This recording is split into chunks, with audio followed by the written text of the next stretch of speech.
Category list. না, শুরু হয়ে গেছে, অসুবিধা নাই। আচ্ছা, তো আমরা আমাদের সেশনে ফিরে যাচ্ছি। উম, তো ইতিমধ্যেই একজন বলছিলেন যে রেফারেন্সিং আসলে মূলত আমাদের প্রিভিয়াস কোনো পেপার থেকে আমরা কোনো যখন ইনফরমেশন নিব, সেই ইনফরমেশনটাকে আমরা এখানে আমাদের পেপারে সাইট করব। এখন আসলে সাইটেশন করার জন্যই মূলত আমাদের রেফারেন্সিং টুলগুলো ইউজ করা হয়। এখন সাইটেশন আমরা কেন করব? আমরা সাইটেশনটা করব আমাদের লেখা বা আমাদের যে আর্টিকেলটা আমরা প্রিপেয়ার করছি, সেই আর্টিকেলটা প্রিপারেশনের সময় আমরা একদম অ্যাকুরেট অথরকে আমরা ওখানে ইন্ডিকেট করতে পারি। না হলে এটা আমরা এটা এক প্রকারের বলতে পারেন চুরি হয়ে যাবে। কারণ হচ্ছে আমরা তো কোনো না কোনো রিসার্চারের বা কোনো না কোনো স্কলারের আইডিয়া থেকে বা তার কাছ থেকে আমরা ইনফরমেশন নিচ্ছি, কিন্তু সেটা যদি আমরা মেনশন না করি তাহলে এটা ইনডাইরেক্টলি বলে দেওয়া হয় এটা সম্পূর্ণ আমার, কিন্তু আসলে কি তাই? এটা তো আমার না, বা এটা তো ওই নির্দিষ্ট কোনো গ্রুপের না, এটা কোনো না কোনো পেপার থেকে কোনো না কোনো আর্টিকেল থেকে নেওয়া হয়েছে। তো সেজন্য আমাদেরকে সাইটেশনটা মাস্ট করতে হবে। এখন সাইটেশন আসলে কেন দরকার? আমাদের রেফারেন্সিংটা আসলে কেন দরকার? আমাদের মূলত একাডেমিক ক্রেডিবিলিটি বৃদ্ধি করার জন্য। আমাদের প্লাগারিজম যেটা আছে, প্লাগারিজম সম্পর্কে আপনারা হয়তো অনেকে জানেন। প্লাগারিজম সম্পর্কে আমাদের নেক্সট সামনে আরো সেশন আসছে। তো প্লাগারিজমটা হচ্ছে আমাদের মানে হুবহু কোনো জিনিসকে কপি করা, এক বাংলা সোজা বাংলা বলে চুরি করা বলা হয়। তো এইটা হচ্ছে অ্যাভয়েড করার জন্য আমরা রেফারেন্সিংটা করব, যাতে আমরা বলতে পারবো আমরা ওই নির্দিষ্ট আর্টিকেল থেকে ওই নির্দিষ্ট অথরের কাছ থেকে আমরা এই ইনফরমেশনটুকু গুলো নিয়েছি। তারপরে হচ্ছে রেফারেন্সিং এর একটা গুরুত্বপূর্ণ বিষয় হচ্ছে বিভিন্ন জার্নালে বিভিন্ন পাবলিশারের জন্য বিভিন্ন ধরনের রেফারেন্সিং স্টাইল তারা অ্যাপ্রুভ করে থাকে। এখন আপনি নেচারে যখন একটা পাবলিকেশন করতে যাবেন তখন এক ধরনের রেফারেন্সিং স্টাইল লাগবে। আবার আপনি যখন এলসিভিআর বা হচ্ছে অন্য কোনো জার্নালে যাবেন তখন আপনাদের সেই জার্নালের স্পেসিফিক আপনাদের স্টাইলটা ফলো করতে হবে। না হলে তারা সেই পেপারটা নেবে না, সেটা ডেস্ক থেকেই বাদ পড়ে যাবে। আচ্ছা, তো তারপরে হচ্ছে আরেকটা বিষয় হচ্ছে টাইম সেভিংস এন্ড অ্যাকুরেসি। এখন রেফারেন্সিং বিষয়টা তো টাইম সেভিংস এন্ড অ্যাকুরেসি কিভাবে? ঠিক আজ থেকে 7-8 বছর আগেও আমাদের এই টুলগুলো সম্পর্কে আমরা তো পরিচিত ছিলাম না। তো তখন যারা কাজ করতেন, আহ আমরা যদিও তখন কাজ করতাম না, আমরা বিভিন্ন টিচার এবং বিভিন্ন সিনিয়রদের কাছ থেকে শুনেছি যে ওই সময় তারা হাতে লিখতেন, রেফারেন্স গুলো ঠিক হাতে লিখতেন। তো সে হাতে লিখতে গেলে অনেক ইরোর হতো এবং অনেক সময় মিস্টেক হয়ে যেত, যেগুলো পরবর্তীতে খুঁজে বের করা খুবই কষ্টসাধ্য। তো সেই বিষয়গুলো আমাদেরকে সহজে করার জন্য আমাদের রেফারেন্সিং সফটওয়্যার গুলো আমাদের খুবই খুবই মানে ইফিসিয়েন্ট ওয়েতে আমাদের হেল্প করে।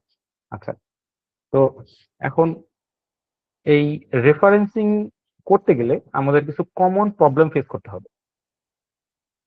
যে কমন প্রবলেম গুলো মানে আমরা যদি ওভারকাম করতে না পারি তাহলে আমাদের টুল ব্যবহার করেও আসলে আমাদের কোনো ফায়দা আসবে না। তো 1 নম্বরে যদি আমি বলি মিসিং সাইটেশন, এক্ষেত্রে আপনারা বুঝতে পারছেন আপনারা কোনো ইনফরমেশন নিয়েছেন, কিন্তু সেক্ষেত্রে সেই ইনফরমেশনটা আপনার সঠিকভাবে সাইট করেননি বা সেখানে কোনো রেফারেন্সিং অ্যাড করেননি। সেক্ষেত্রে এটা মিসিং সাইটেশন হবে। রং স্টাইল আমি এর আগেও বললাম যে বিভিন্ন জার্নালে বিভিন্ন ধরনের স্টাইল অ্যাকসেপ্ট করে থাকে। স্পেসিফিক জার্নালের জন্য স্পেসিফিক স্টাইল আপনাকে রেডি করে দিতে হবে। এখন যদি আপনি সেটা না দিতে পারেন তাহলে তারা আপনার পেপারটিকে বা আপনার কাজটিকে ডেস্ক থেকে বাদ দিয়ে দেবে। আচ্ছা, তো ডুপ্লিকেট রেফারেন্স অনেক সময় হয় কি যে কাজ করতে গেলে আপনার একই ইনফরমেশন বা একই ধরনের ইনফরমেশন আপনি যখন দিবেন তখন একই আর্টিকেল দুটো যখন ভিন্ন জার্নালে পাবলিশ হয়ে থাকে বা ভিন্ন পাবলিশারের কাছে পাবলিশ হয়ে থাকে, তো সেক্ষেত্রে আমরা এটা মিসম্যাচ করে ফেলি। তো সেক্ষেত্রে ডুপ্লিকেট রেফারেন্স তৈরি হতে পারে। তো এই বিষয়গুলো আমরা সামনে দেখবো। তো তারপর হচ্ছে ফরম্যাটিং ইস্যু আছে। ফরম্যাটিং ইস্যু হচ্ছে একদমই সিম্পল, মানে আপনি যখন একটা রেফারেন্সিং দিবেন, রেফারেন্সিং এর যে স্টাইল গুলো থাকে এটা ভ্যানকুভার বা হচ্ছে আপনি যখন নেচারে করবেন, নেচার স্টাইলে করবেন, তখন এই ফরম্যাটিং ইস্যু গুলো খুব বেশি প্রবলেম হয় না। কিন্তু আপনি যখন এপিএ ফরম্যাটে করবেন, এপিএ ফরম্যাটে করতে গেলে এখানে আপনার হচ্ছে অথরের নেম এবং হচ্ছে সাল, মানে কোন বছরে সে কাজটা করেছে সে বা কোন বছরে সেটা পাবলিশ হয়েছে সেই সাল অনুযায়ী ওই তার অথরের নামের পাশে দিতে হয়। এখন আপনি কোনো কারণে যদি সেই সালটা মিস করেন বা সালটা যদি আপনার ভুল হয়ে যায় বা হচ্ছে অথরের নামটা যদি মিস স্পেল হয়ে যায়, সেক্ষেত্রে কিন্তু এটা ফরম্যাটিং ইস্যু তৈরি করবে। তো তারপর আর কিছু বিষয় আছে এখানে, অপ্রিহেন্ড রেফারেন্সিং আছে, তারপর হচ্ছে স্টাইল মিক্সিং, ব্রোকেন ডিওওয়াই লিঙ্কস। এই যাবতীয় বিষয়গুলো হচ্ছে আপনাদের রেফারেন্সিং করতে গেলে কমন প্রবলেম গুলো হয়। তো এই প্রবলেম গুলো আমাদেরকে অ্যাভয়েড করার জন্য বা প্রবলেম গুলো কমানোর জন্য আমাদের রেফারেন্সিং টুল গুলো ইউজ করতে হবে। এখন প্রশ্ন হচ্ছে যে আমরা যদি টুল ব্যবহার করেই রেফারেন্সিংটা করি, তাহলে এখানে ফরম্যাটিং ইস্যু বা এখানে রং স্টাইল, মিসিং সাইটেশন, এই জিনিসগুলো কিভাবে হবে? কারণ আমরা তো সাইটেশনটা সফটওয়্যার দিয়ে করছি। এ বিষয়ে কি কারো কোনো আইডিয়া আছে?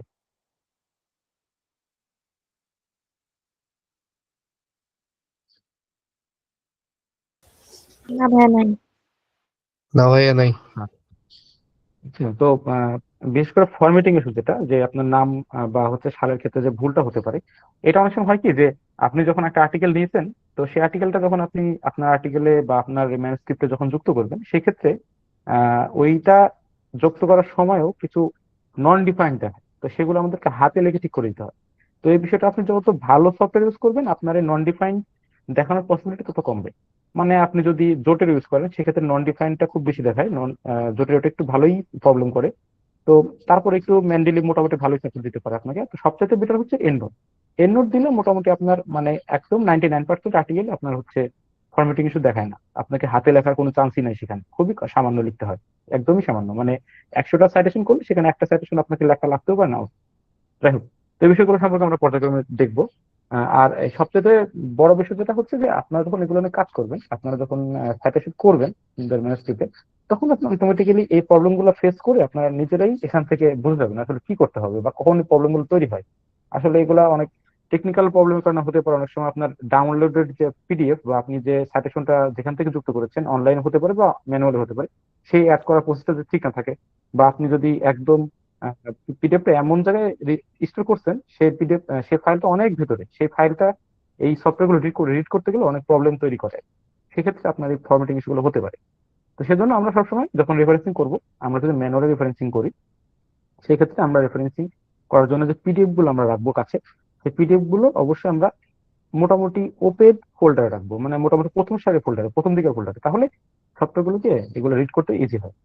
আচ্ছা, তো এখন রেফারেন্সিং করতে গেলে আপনাদের যে এর আগে বললাম যে মিসিং সাজেশন হতে পারে, যে প্রবলেম গুলো আপনার আসতে পারে, স্টাইল কনফিউশন হতে পারে, আর হচ্ছে আপনার ডুপ্লিকেট রেফারেন্স, এগুলো আমরা আগে আলোচনা করে ফেলছি। তো বিষয়গুলো আপনার যেমন প্রবলেম তৈরি করছে, আবার এই জিনিসগুলো আপনি এখন চ্যালেঞ্জ হিসেবে নিতে হবে। কারণ এই জিনিসগুলো দেখা যাচ্ছে যে আপনি অনেক ভালো রিসার্চ করছেন, আপনি অনেক ভালো লিখতে পারছেন, কিন্তু আপনার রেফারেন্সিং এ যদি এই প্রবলেম গুলো আপনি সলভ করতে না পারেন, তাহলে আপনার কিন্তু এই প্রিভিয়াস যত কাজই করছেন, যত পরিশ্রম করছেন, সবগুলো কিন্তু ওটলেস, একদম ওটলেস। এগুলো কিন্তু আপনি কোনো ভ্যালু পাবেন। আচ্ছা, তো আমাদের যে এই যে রেফারেন্স ম্যানেজমেন্ট সফটওয়্যার, এই সফটওয়্যার গুলোর জন্য আমার ভেতরে আমাদের কি কি ফিচার আছে, ফিচার গুলো যদি দেখি, এখানে আপনারা সর্বপ্রথম যেটা পাবেন, ডিজিটাল রিসার্চ লাইব্রেরি আপনার ক্রিয়েট করতে পারবেন। মানে আপনারা বিভিন্ন ধরনের কালেকশন বা বিভিন্ন ধরনের ফোল্ডার ওই সফটওয়্যারের মধ্যে তৈরি করতে পারবেন, যেগুলো দিয়ে আপনারা যে কোনো সময় ওই স্পেসিফিক ফোল্ডারে গিয়ে আপনার প্রিভিয়াস কোন কাজের আপনারা ফিডব্যাক নিতে পারবেন। এটা খুব ইফেক্টিভ, এটা হচ্ছে খুব ইফেক্টিভ। কারণ হচ্ছে আপনি ধরে নিলাম যে আজকে একটা আপনি ম্যানুস্ক্রিপ্ট রেডি করা শেষ করলেন। তো সেই ম্যানুস্ক্রিপ্টটি রেডি করার পর আপনি ধরে নিলাম আপনি সাবমিট করে দিয়েছেন, কিন্তু আপনি সাবমিট করার পরে যখন রিভিউ আসবে, রিভিউয়ার তখন জানতে চাইলো যে আপনি যে রেফারেন্সিং টুলটা ইউজ করছেন, সেই টুলের আপনার হচ্ছে এই স্পেসিফিক রেফারেন্সের ফাইলগুলো আমাকে দেন, বা এই রেফারেন্সিং এর ফাইলগুলো আমাকে প্রোভাইড করেন, বা এই যে রেফারেন্স আপনারা দিয়েছেন, এই রেফারেন্সের ডিওআই নাম্বার, এগুলো আমাকে দেন। তখন কিন্তু আপনাকে ওই আর্টিকেল খুঁজে খুঁজে ওই পাবলিশার থেকে খুঁজে খুঁজে বের করতে গেলে আপনার কিন্তু মাথা নষ্ট হয়ে যাবে। তো সেজন্য আপনি যদি একদম শুরু থেকে কাজ করার সময় একদম একটা ডিজিটাল লাইব্রেরি বলেন বা ফোল্ডার বলেন, এটা যদি রেডি করে রাখেন, তাহলে কিন্তু আপনার এই ধরনের প্রবলেম গুলো ফেস করতে হবে না। আপনার এনি টাইম আপনাকে যদি এই ধরনের কিছু প্রোভাইড করতে হয়, আপনি কিন্তু ইজিলি দিতে পারবেন। তারপরে আরেকটা যে এক্সাইটিং ফিচার, যে আপনার এই রেফারেন্সিং সফটওয়্যার গুলো দিয়ে আমরা সাইটেশন গুলো সরাসরি করতে পারছি। এখানে আমাদের কোনো এডিটের প্রয়োজন হচ্ছে না। আমরা শুধুমাত্র স্পেসিফিক আমরা স্টাইল দিলে আমরা সরাসরি আমাদের সাইটেশন গুলো আমাদের টেক্সট ফরম্যাটে আমাদের ম্যানুস্ক্রিপ্ট যুক্ত হয়ে যাচ্ছে। তার পাশাপাশি আমাদের এই যে আরেকটা অ্যাডভান্টেজ আপনাদেরকে দেবে, সেটা হচ্ছে ওয়ার্ড কাউন্ট বৃদ্ধি করবে। এটা শুনতে একটু অবাক হলেও মানে আপনাদের রেফারেন্সিং যে সফটওয়্যার গুলো, এগুলো কিন্তু আপনার ওয়ার্ড কাউন্ট বৃদ্ধি করে দেয়। সেজন্য দেখবেন যে যখন আপনি রিভিউ আর্টিকেল পড়ছেন, আপনি, আমার মনে হয় না আপনি কোথাও পাবেন যে কোনো রিভিউ আর্টিকেলে আপনি এপিএ ফরম্যাটে কোনো রেফারেন্সিং পাবেন।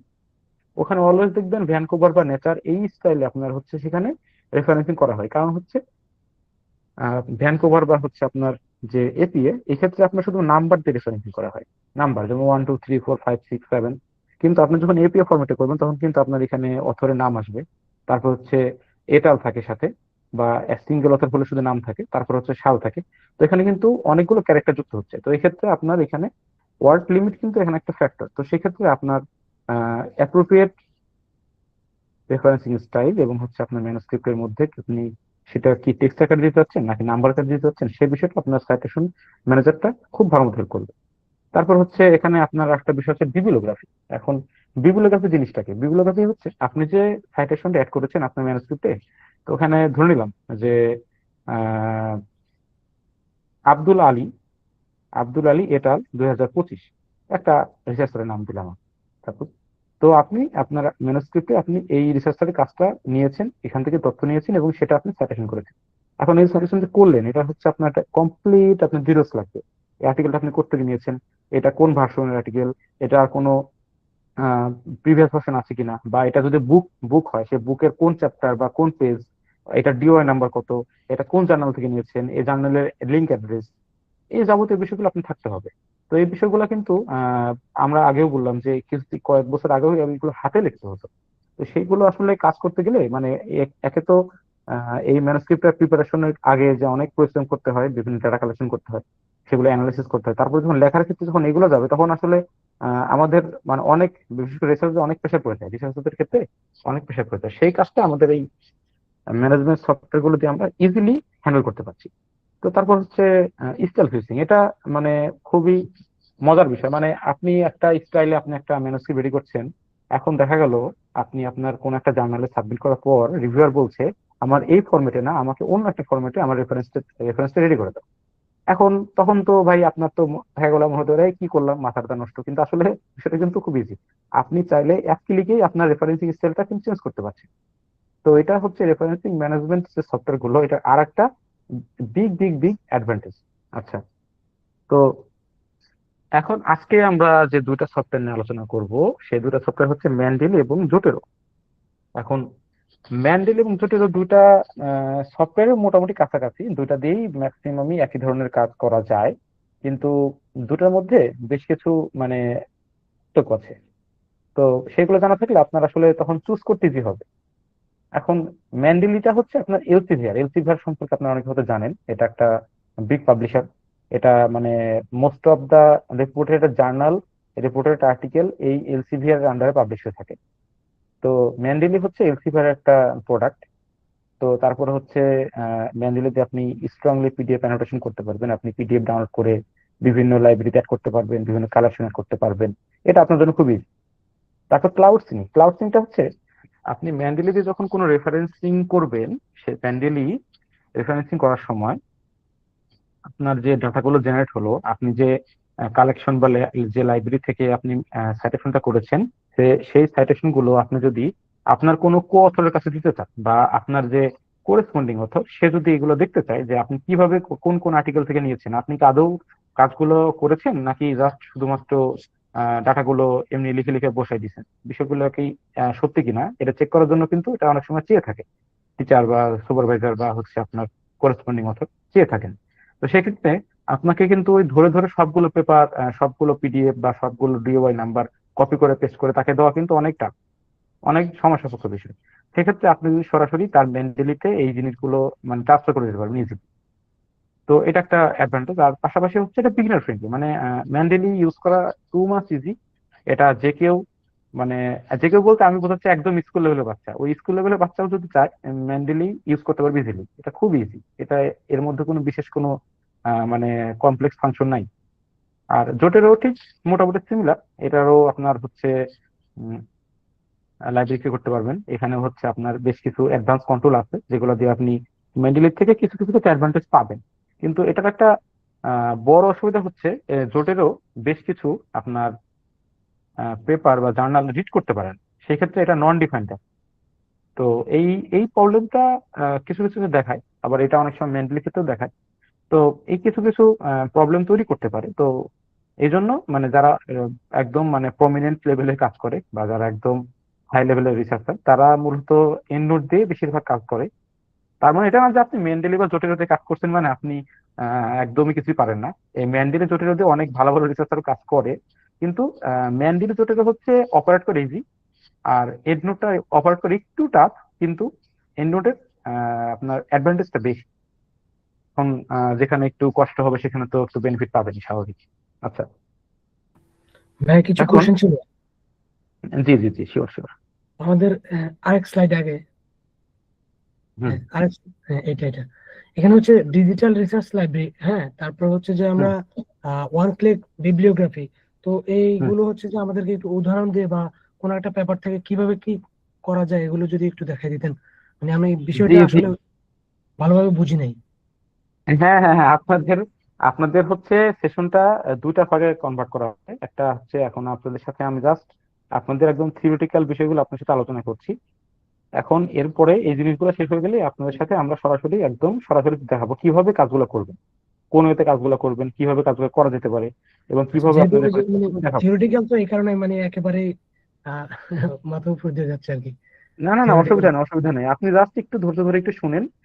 এই তো আচ্ছা, আমরা আর কিছুক্ষণের মধ্যে আমরা আমাদের বিষয়গুলো আমরা প্র্যাকটিক্যালি দেখাবো। অসুবিধা নেই, আচ্ছা, ভয়ের কিছু নেই। ঠিক, ঠিক আছে। জি জি জি জি। আচ্ছা, আর কারো কোনো বিষয়ে প্রশ্ন আছে? এতটুকু পর্যন্ত আমরা যতটুকু আলোচনা করলাম এই বিষয়ে, কোন বিষয় সম্পর্কে বুঝতে পারেননি বা কোন বিষয় সম্পর্কে আপনাদের আরো আহ, দেখুন, আলোচনা আছে? জি জি, বলে বলেন আসসালাম। আচ্ছা, মেন্ডেলে কি শুধু এলজাভিয়ারের জন্য ইউজ করা যাবে নাকি অন্য কোনো সাইটেশন মানে জার্নালের জন্য ইউজ করা যাবে? আচ্ছা আচ্ছা, ভালো প্রশ্ন করেছেন। এখন মনে করেন আপনার ফোনে তো ক্রোম ব্রাউজার আছে, তাই না? আছে তো। জি জি। আচ্ছা, এখন ক্রোম তো গুগলের একটা প্রোডাক্ট, তাই না? এখন আপনার ফোনটা কি গুগলের? আপনার ফোন কিন্তু গুগলের না। আপনার ফোন কিন্তু হতে পারে গুগলের, কিন্তু আপনার ফোন যদি গুগলের নাও হয়ে থাকে বা অন্য কোনো কোম্পানির হয়ে থাকে, তাহলেও কিন্তু আপনি এই ক্রোম ব্রাউজারটা ইউজ করতে পারবেন। তো ম্যান্ডেলের বিষয়টা এমনই, ম্যান্ডেলি আপনার হচ্ছে এটা এলসিভিআর কোম্পানি এরা রেডি করছে, এটা বানাইছে, এটা তারপর মার্কেটে লঞ্চ করছে। কিন্তু ম্যান্ডেলে দিয়ে আপনি শুধুমাত্র যে এলসিভিআর এর জার্নাল গুলোই পাবেন বা এলসিভিআর এর আর্টিকেল গুলো পড়তে পারবেন বা রেফারেন্সিং করতে পারবেন, সেটা এমন না। আপনি যে কোনো ডাটাবেস থেকে নিতে পারবেন। কিন্তু ওই যে যখন একটু বেশি হাই ক্লাসের ডাটাবেসে যাবেন না, তখন হচ্ছে কিছু প্রবলেম ক্রিয়েট করে, সেক্ষেত্রে নন ডিফাইন্ড অনেক সময় দেখায়। তো সেটা আমরা হাতে লেখা অনেক সময় ঠিক করে দিই। তো এই আর কি, মানে একদম বিগিনার লেভেলের জন্য ম্যান্ডেলি জোটের দুটাই বেস্ট, দুটাই ভালো আছে, ইজিলি ইউজ করতে পারবে। আচ্ছা, আর কারো কোনো বিষয়ে কথা আছে?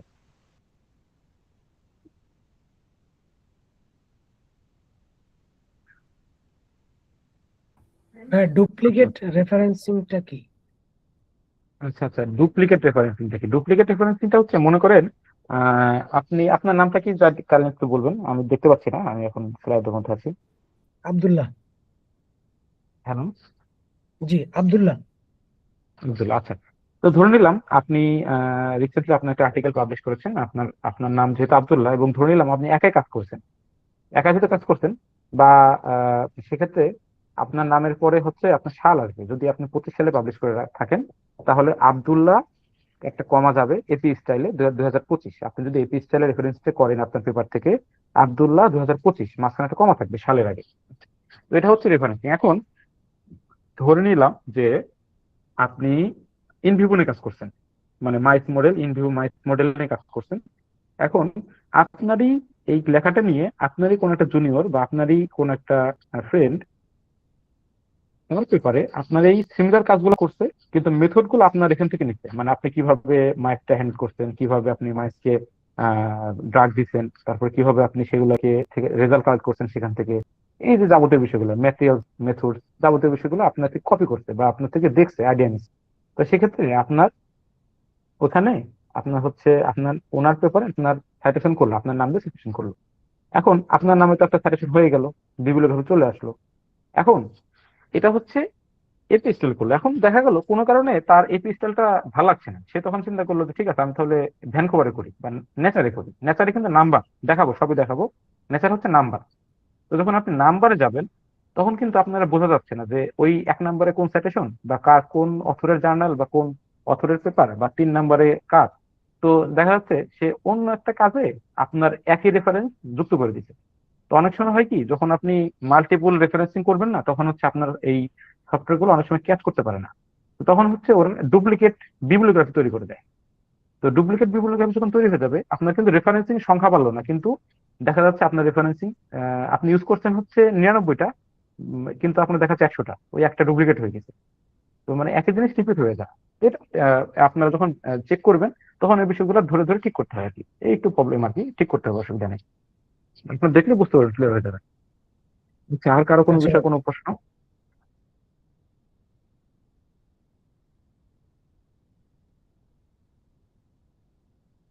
আচ্ছা, আরেকটা বিষয় ছিল যে ব্রাউজার ইন্টিগ্রেশন, এটার মানে ব্রাউজার ইন্টিগ্রেশন, আচ্ছা। ব্রাউজার ইন্টিগ্রেশন মানে হচ্ছে আপনি যখন এই সফটওয়্যার ইউজ করবেন, আপনার এখানে ব্রাউজারে আপনার হচ্ছে এখানে এক্সটেনশন অ্যাড করা যায়। তো এক্সটেনশন অ্যাড করলে কি হয়, আপনি সরাসরি ব্রাউজার থেকে আপনি আপনার আর্টিকেলটা ডাউনলোড না করে আপনি সরাসরি ব্রাউজার থেকে আপনার ওই নির্দিষ্ট আর্টিকেলটা সাইট করতে পারবেন আপনার পেপারে সরাসরি। এটা হচ্ছে ব্রাউজার ইন্টিগ্রেশন। এটা মেনলি জোটেরও দুটার ক্ষেত্রে আছে, এন্ড্রয়েডেও আছে, এটা আসলে খুবই কমন। তো ব্যান্ডেলের ক্ষেত্রে যেটা হয় যে আপনি সরাসরি পিডিএফটা ডাউনলোড করে করলে আপনি আরো মোর সফিস্টিকেটেড ওয়েতে রেফারেন্স করতে পারবেন। আপনার ওই অনলাইন থেকে করলে কি হয়, অনেক সময় অনেক পেপার দেখা যাচ্ছে যে নন ডিফাইন্ড দেখায়, কারণ হচ্ছে ওই দেখা গেল যে ওই জার্নালটা পেইড। তো ওই জার্নালের যেহেতু পেইড, তো ও সরাসরি অ্যাক্সেস করতে পারতেছে না, ওর কাছে পিডিএফটা সরাসরি অ্যাক্সেস নাই। তো সেজন্য ওর নন ডিফাইন্ড দেয়। তো সেজন্য আমরা বেশিরভাগ ক্ষেত্রে যখন একটা ভালো জার্নাল থাকে আমরা চেষ্টা করি যে আমরা ওই পিডিএফটা নিয়ে কাজ করার জন্য, এই আর কি। ভাইয়া, একটা পেপারে কি আমি কয়েকবার রেফারেন্সিং ইউজ করতে পারি, মানে সেম পেপারের কয়েকবার রেফারেন্স অ্যাড করতে পারি? কথাটা ঠিক বুঝিনি, কাইন্ডলি যদি আরেকবার বুঝিয়ে বলেন। মানে সেম পেপারের রেফারেন্স কি আমি ইন্ট্রোডাকশন আবার লজিতে কি ইউজ করতে পারি? অবভিয়াসলি কোনো প্রবলেম নেই, আপনি আচ্ছা, দুইবার কেন, আপনি আরো আরো করতে পারবেন, অসুবিধা নেই। জি, আমার হচ্ছে একটু কোয়েশ্চেন ছিল। এটা জি জি হচ্ছে যে অনেক সময় দেখা যায় যে আমি একটা পেপার পড়ছি, ওখানে হচ্ছে আমি একটা ইনফরমেশন পেলাম, কিন্তু ওই ইনফরমেশনটা আসলে ওই পেপারের অথরটা আসলে আরেকটা পেপার থেকে পেয়েছে। তো এই ক্ষেত্রে মানে জি। সাইটেশনটা কিভাবে করব, এটা একটা। আচ্ছা আচ্ছা, আপনি আপনার প্রশ্নটা একটু মাথায় রাখেন। আমি এখন বললে হয়তো আপনি বুঝবেন না ঠিক মতো, বা বুঝলেও আপনার বুঝতে কষ্ট হবে। আপনার এটা আমরা সরাসরি এখনই দেখাবো, কিছুক্ষণ পরে আমরা এটা দেখাবো।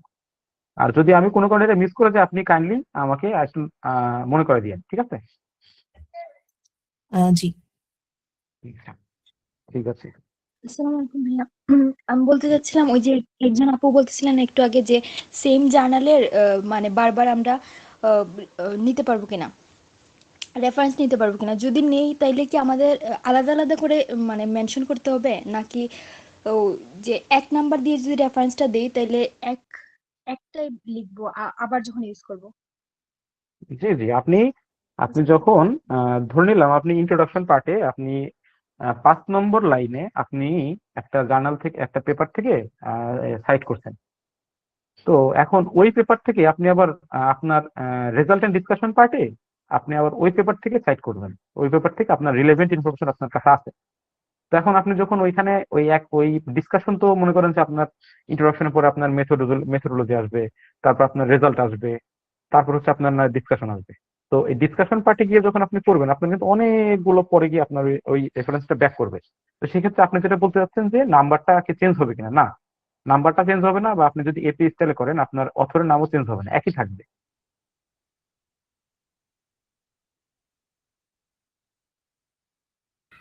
আপনার উত্তরটা কি পেয়েছেন? জি ভাইয়া, জি, থ্যাংক ইউ। জি জি আমার আরেকটা কোয়েশ্চেন ছিল।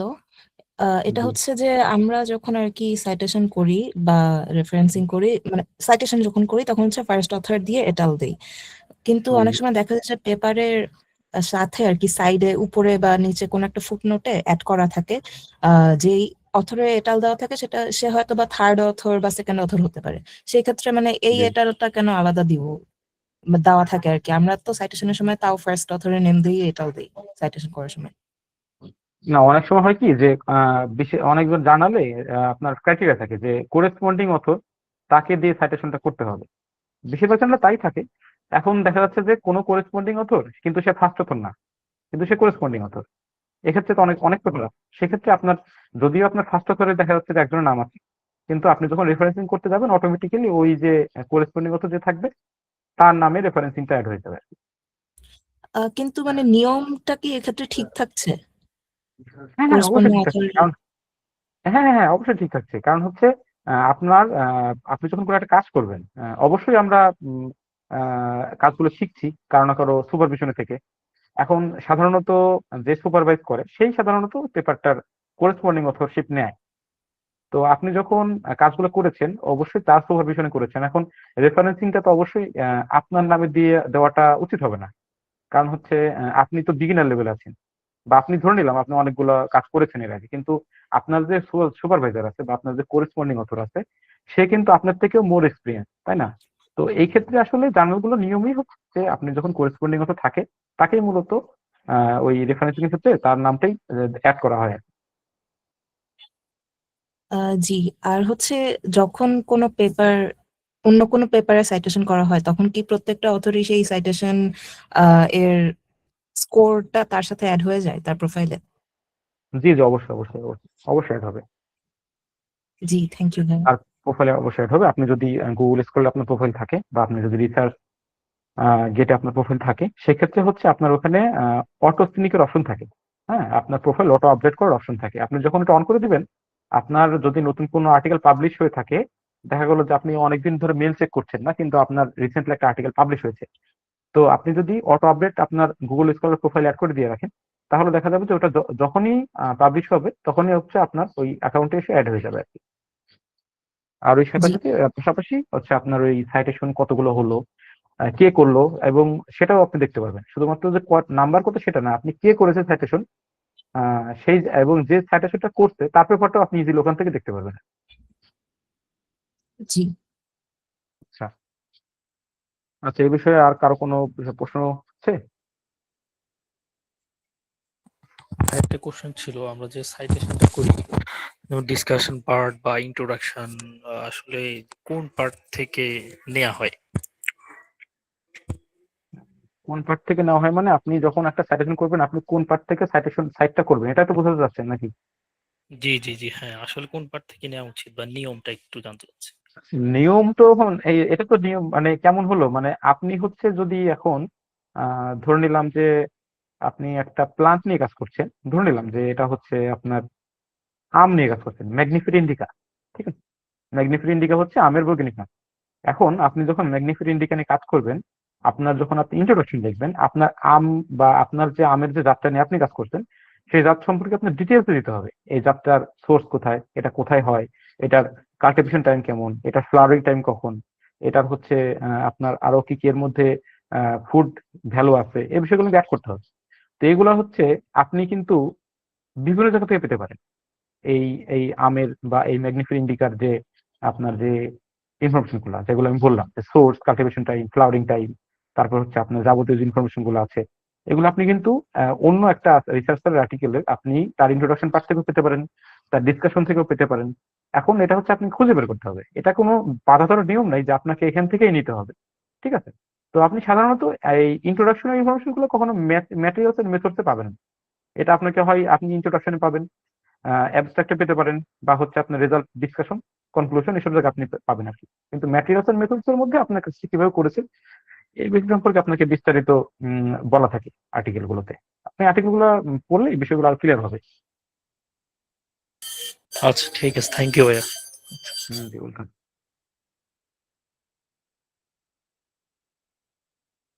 আচ্ছা, তো আরো আর কারো যদি কোনো কথা না থাকে আমরা সামনের দিকে আগাবো। তবে আপনারা কথা বলবেন আমার সাথে।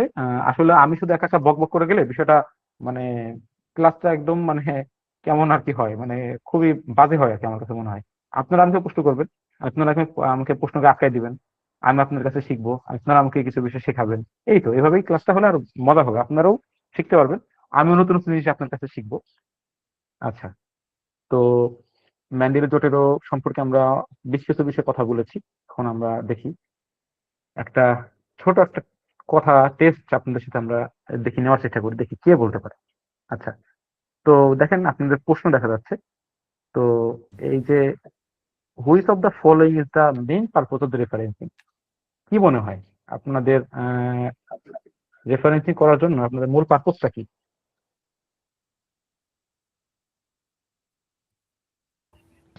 আমরা কোন সোর্স থেকে হচ্ছে যে জিনিসটা কালেক্ট করছি বা ইনফরমেশনটা কালেক্ট করছি, এটা হচ্ছে আমাদের এখানে মূল বিষয়। হ্যাঁ, মানে হচ্ছে আপনি তাহলে কি প্লাগারিজম বোঝাতে চাচ্ছেন, কি বোঝাতে চাচ্ছেন? প্লাজিয়ারিজম থেকেও বড় বিষয় হচ্ছে যে আমি ইনফরমেশনটা কোথায় থেকে পেয়েছি, এটা কি আসলে ভ্যালিড কিনা, এটা আছে। তারপর প্লাজিয়ারিজমের যে বিষয়টা, এটা এড়ানোর জন্য এটাও বলা যেতে পারে, দুইটাই। আচ্ছা আচ্ছা আচ্ছা আচ্ছা। আচ্ছা। তো দেখেন তো এই অপশনটা কি ঠিক আছে কিনা এই প্রশ্নের সাথে।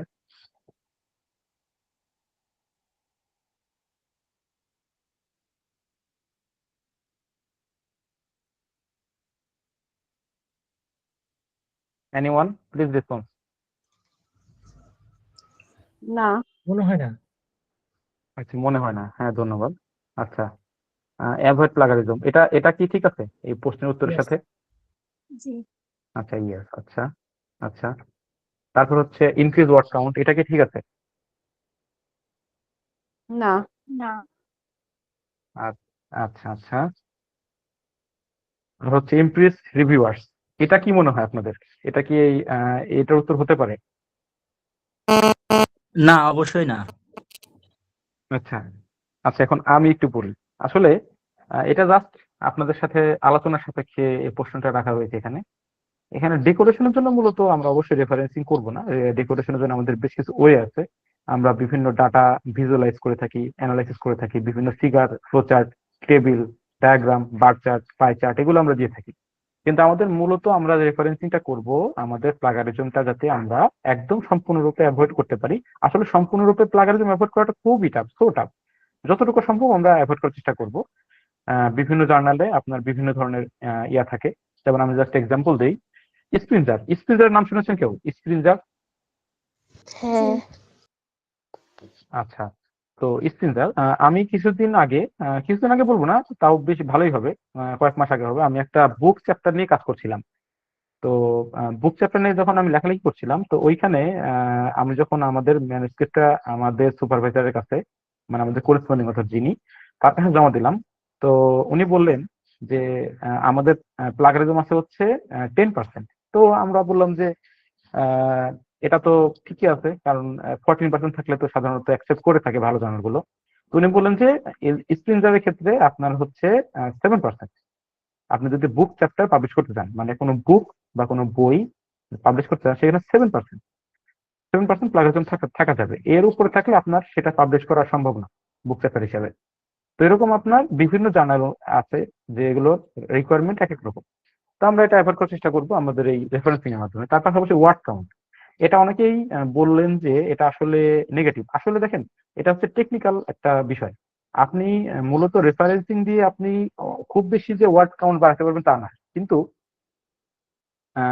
রেফারেন্সিং যদি আপনি এপিএ ফরম্যাটে করে থাকেন, বিশেষ করে এটা রিসার্চ আর্টিকেল হয়ে থাকে এপিএ ফরম্যাটে, তো এপিএ ফরম্যাটে করলে আপনার কিন্তু এখানে ওয়ার্ড কাউন্টটা বাড়ছে। এটা কিন্তু আপনার একটা অ্যাডভান্টেজ। ঠিক আছে, তো এটা তো আপনি ইজিলি বুঝতে পারছেন। তো আমি একটা এক্সাম্পল যদি দেই, আপনি যখন একটা রিভিউ পেপার নিয়ে কাজ করবেন, আপনার রিভিউ পেপার যখন লেখার সময় আপনার যে রেফারেন্সিং যে সাইটেশনটা করবেন, আপনি যে সাইটেশনটা দেবেন, সাইটেশনটা কিন্তু আপনার ভ্যানকুভার যে নেচার এই স্টাইলে করতে হয়। তো সেক্ষেত্রে সেটা নাম্বার, ভ্যানকুভারে হচ্ছে নাম্বারের পাশে দুই পাশে দুটো ব্র্যাকেট থাকবে, আর নেচার শুধু নাম্বার থাকবে, সুপার স্ক্রিপ্ট হিসেবে নাম্বার থাকবে। তো এই নাম্বারটা কিন্তু আপনার একটা ভ্যালু অ্যাড করছে। কিভাবে অ্যাড করছে? আহ, তার আগে আমি একটা প্রশ্ন করতে চাই আপনাদের কাছে। আপনারা অনেকেই হয়তো বিভিন্ন রিভিউ আর্টিকেল পড়েছেন, এ পর্যন্ত সর্বোচ্চ কতগুলো রেফারেন্স দেখছেন? এটা যদি রেসপন্স করেন।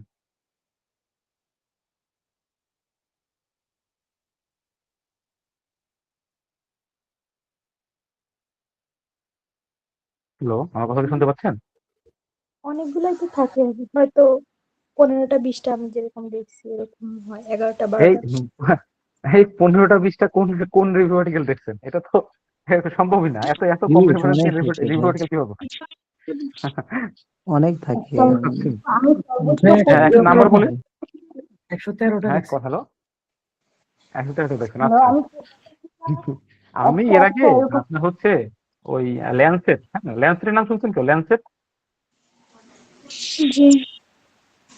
আচ্ছা, ল্যান্সেট হচ্ছে আপনার ওয়ার্ল্ডের মধ্যে টপ, আপনার কি বলে, বায়োমেডিকেল বা মেডিকেল রিসার্চের টপ একটা জার্নাল আপনার ল্যান্সেট। এখানে আপনার যদি কোনো মেডিকেল রিলেটেড আর্টিকেল পাবলিশ করতে হয়, আপনার এখানে ফি হচ্ছে, পাবলিশিং ফি হচ্ছে $6,000। বুঝতে পারছেন? $6,000। তো আপনি $6,000 দিলে তারা হচ্ছে আপনার আর্টিকেলটা পাবলিশ করবে। তারা বুঝতেছেন তার রেপুটেশনটা কোথায়। তো সেখানে একটা আর্টিকেল এর পড়ার সময় দেখলাম, সেখানে কম করে হলেও 450টার মতো রেফারেন্স আছে একটা রিভিউ আর্টিকেল। ঠিক আছে? তো 450টা রেফারেন্স দিলে আপনার যে বিবলিওগ্রাফি থাকে, আপনার হচ্ছে যে ওখানে ভিতরে যে যদি আপনি ভ্যান কভারেজ চাইলেও দেন, 450টা মানে আপনার 450 নাম্বার, 1 থেকে 450।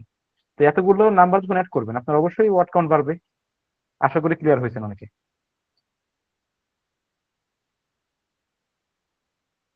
হ্যাঁ, ওয়ার্ড কাউন্ট বাড়ালে কি এটা ভালো? মানে এই যে রেফারেন্সিং নাম্বার গুলো এতগুলো হচ্ছে, এটা কি ভালো? আসলে ভালো বলে না, এটা আসলে মন্ত্রের ভালো। মানে আপনি যখন রিভিউ আর্টিকেল পড়বেন, আপনি আমি এ পর্যন্ত দেখি নাই। আমি কম করে হলে এ পর্যন্ত প্রায় 500-র বেশি হবে আর্টিকেল, আমি রিভিউ আর্টিকেল পড়া হয়ে গেছে। তো এতগুলো রিভিউ আর্টিকেল পড়ার পরে আমি এ পর্যন্ত কোথাও এপি স্টাইলে আমি আর্টিকেল পাই নাই, সব কিন্তু ভ্যানকোভার স্টাইলে বেশিরভাগ পাইছি আর। তো রিভিউ আর্টিকেল হচ্ছে আপনার ওয়ার্ড লিমিট থাকে, যে এত লিমিটের মধ্যে আপনাকে লিখতে হবে। তো সেক্ষেত্রে আপনার আপনি যদি এখানে এপি স্টাইলে লেখেন, তো এপি স্টাইলে লিখলে আপনার হচ্ছে এখানে ওয়ার্ড কাউন্ট বেড়ে যাবে। তো আপনি তো এপি স্টাইল দিতে পারবেন না, তাহলে আপনার অন্যান্য ইনফরমেশন গুলো কমাতে হবে। তো সেজন্য রিভিউ আর্টিকেল গুলোতে আপনার ভ্যানকোভার বা নেচার স্টাইলে দেওয়া হয়। তো এক্ষেত্রে এটা একটা ডিসঅ্যাডভান্টেজ, আপনার রিভিউ আর্টিকেল আপনি আপনার ওয়ার্ড কাউন্ট বেড়ে যেতে পারে আপনি যদি ভুল রেফারেন্সিং স্টাইল ইউজ করেন।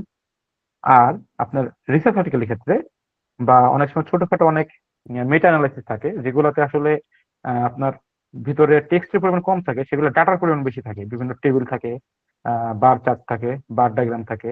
তো এগুলোর ক্ষেত্রে আপনার টেক্সটের পরিমাণ কম থাকে। তো সেক্ষেত্রে অনেক রিসার্চার এটা ফলো করে যে তারা রেফারেন্সিং দিয়েছে 80টা, কিন্তু তারা সবে এপি স্টাইলে দিচ্ছে। ঠিক আছে? তো এটা হচ্ছে তাদের একটা সামঞ্জস্যপূর্ণ অবস্থা তৈরি করে আর কি। তো এটা আসলে আপনার কাজ করতে গেলে আপনারা বিষয়টা ক্লিয়ার হবেন। আচ্ছা ভাই। আচ্ছা, ঠিক আছে। আর ভাইয়া আপনি সবচেয়ে যেটা, যেটা হ্যাঁ বলেছিলেন হ্যাঁ অ্যাকচুয়ালি সেটা হচ্ছে যে মানে কোশ্চেনটা ছিল which of the following is the main purpose of referencing. হ্যাঁ এখানে হ্যাঁ তো হ্যাঁ হচ্ছে হ্যাঁ ইংরেজিং ওয়ার্ডটা তো হচ্ছে মানে মেইন পারপাস হতে পারে না, কিংবা ডেকোরেশনটাও তো হচ্ছে মেইন পারপাস হতে পারে না, বিষয়টা হচ্ছে এরকম। হ্যাঁ হ্যাঁ হ্যাঁ অবশ্যই, এক্স্যাক্টলি এক্স্যাক্টলি আমি এটাই বলতে চাচ্ছিলাম। এটা আসলে আপনার এখানে একটা সিঙ্গেল, এটা কোনো মাল্টিপল চয়েস কোশ্চেন না। এটা এখানে আপনার মাল্টিপল অ্যান্সার আছে, সেজন্যই আমি প্রথমে আপনাদেরকে অপশনগুলো দেখাইনি। তো ডেকোরেশনটা অবশ্যই হবে না, ডেকোরেশনটা এখানে আপনার এর সাথে যাচ্ছে না। কিন্তু আপনি প্লাগারিজম, অ্যাভয়েড প্লাগারিজম করছেন এর মাধ্যমে, তারপর আপনি ওয়ার্ড কাউন্ট ইনক্রিজ করতে পারছেন, পাশাপাশি আপনি রিভিউয়ার দিয়ে ইমপ্রেসও করতে পারছেন। রিভিউয়ার দিয়ে ইমপ্রেস কিভাবে করছেন? আপনি যখন রেফারেন্সিং স্টাইলটা অ্যাকুরেট ফরম্যাটে করছেন, তখন কিন্তু আপনার আর্টিকেলটা মানে তাদের কাছে একসেপ্ট হওয়ার পসিবিলিটি বেড়ে যাচ্ছে। আইদার আপনি যদি এটা ভুল রেফারেন্সিং স্টাইল করে থাকেন, তো সেক্ষেত্রে এটা দেওয়া হয়েছে। এটা এটা আসলে কোনো সিঙ্গেল আপনার অ্যান্সারের জন্য দেওয়া হয়নি, এটা জাস্ট আপনার সাথে আলোচনা করার জন্য এবং আপনাদের থেকে ফিডব্যাক নেওয়ার জন্য দেওয়া হয়েছে।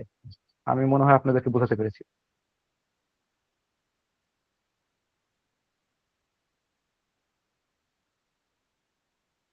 হ্যালো। জি ভাইয়া, বুঝতে পেরেছি ভাইয়া।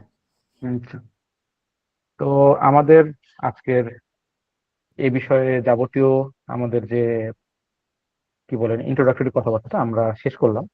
এখন আমরা দেখব কিভাবে আমরা রেফারেন্সিংটা করতে পারবো। এখন এটা আমরা সরাসরি দেখি, কি বলেন? দেখবেন নাকি না আপনারা সবাই বুঝছেন? না না, জি দেখবো ভাইয়া। ভাইয়া, দেখবো।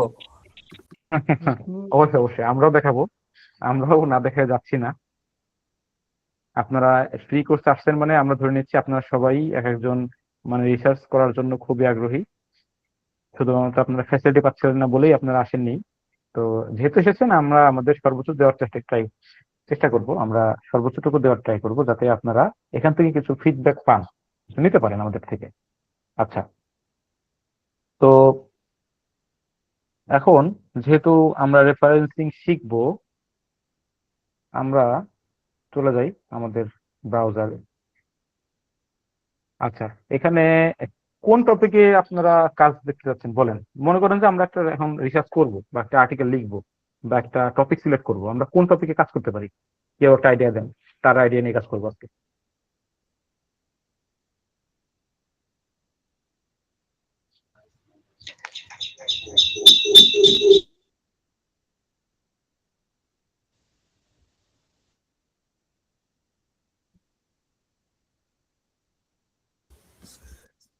ভাই ড্রাগ ফুড ইন্টারাকশন দিয়ে করা যেতে পারে। ড্রাগ ফুড ইন্টারাকশন, ওকে, ইন্টারেস্টিং টপিক। এনিওয়ান আর কেউ আছে তার কোনো টপিক যদি কারো থাকে?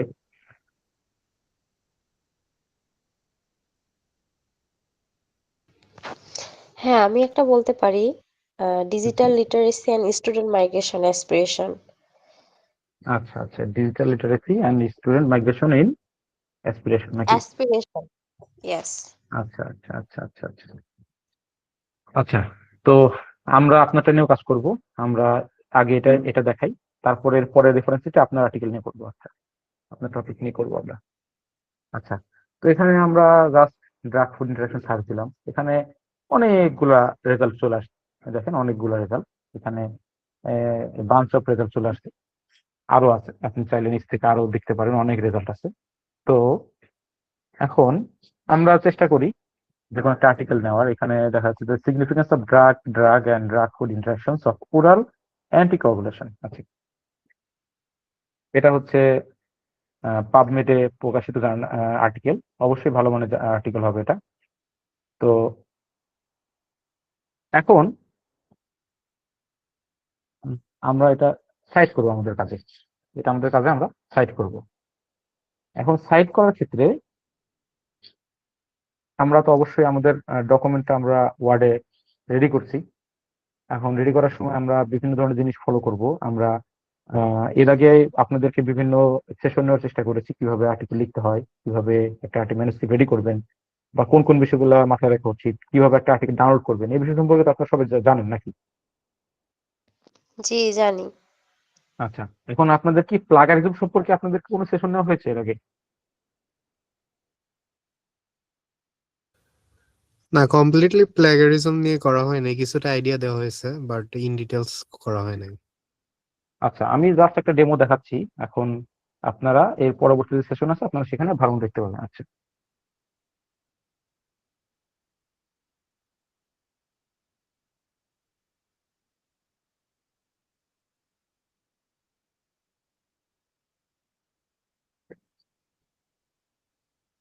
আচ্ছা, তো আমরা এই আর্টিকেল থেকে আমরা এই অংশটুকু আমরা কপি করেছি। এখানে কি আছে? Vitamin K antagonist such as warfarin are the most commonly prescribed oral anticoagulants worldwide. However, factors affecting etc. হাবিজাবি আছে। যাই থাকুক, আমরা যেহেতু আমরা এখন মানে সরাসরি কাজ করছি না, বা আমরা রিয়েলি কাজগুলো করছি না, তো সেহেতু আমরা এত গুরুত্ব দিয়ে করছি না, জাস্ট আমরা দেখবো কিভাবে কাজগুলো করে। আচ্ছা, তো আমরা এখানে আমাদের লেখাটা আমরা এখানে দেই, দেখে কি বলে এরা।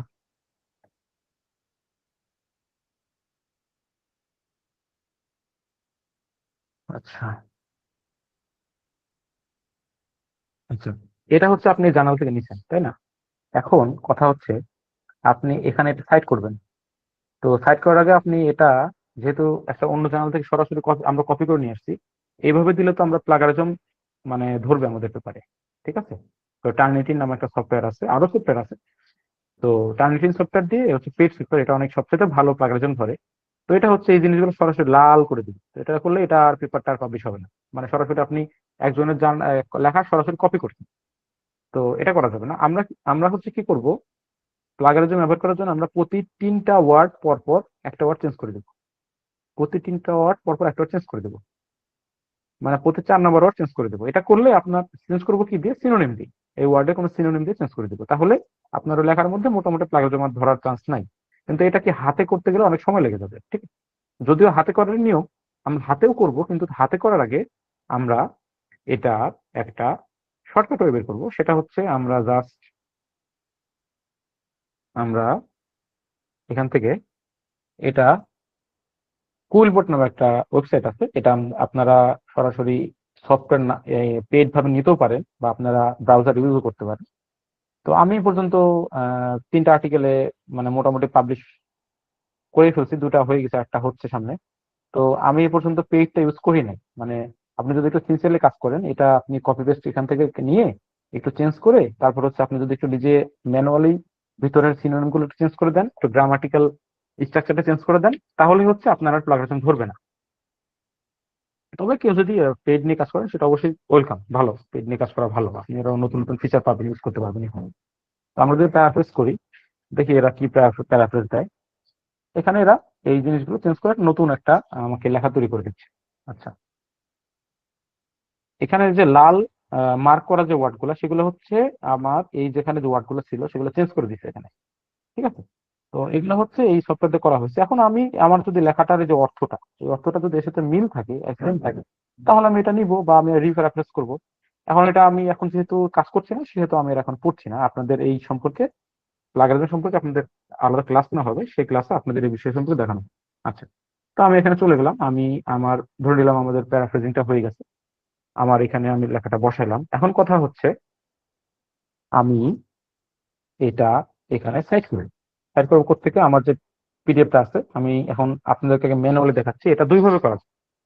আপনি যখন ম্যানুয়ালি দিয়ে করবেন, আমি আগে ম্যানুয়ালিটা আপনাদের দেখাবো, ম্যানুয়ালি যখন করবেন আপনি দুইভাবে করতে পারবেন।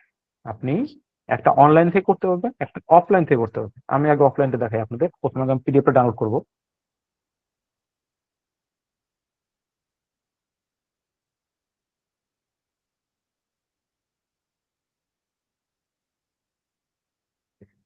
সরি, ল্যাপটপটা আসলে একটু স্লো হয়ে গেছে। আমার আসলে ব্যাকগ্রাউন্ডে অনেক কিছু কাজ চলতেছে। আমার এই ল্যাপটপটা বিগত 24 ঘন্টা ধরে অন আছে।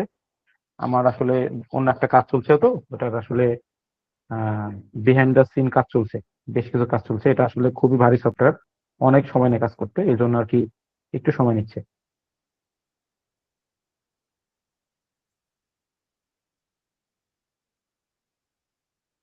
আচ্ছা,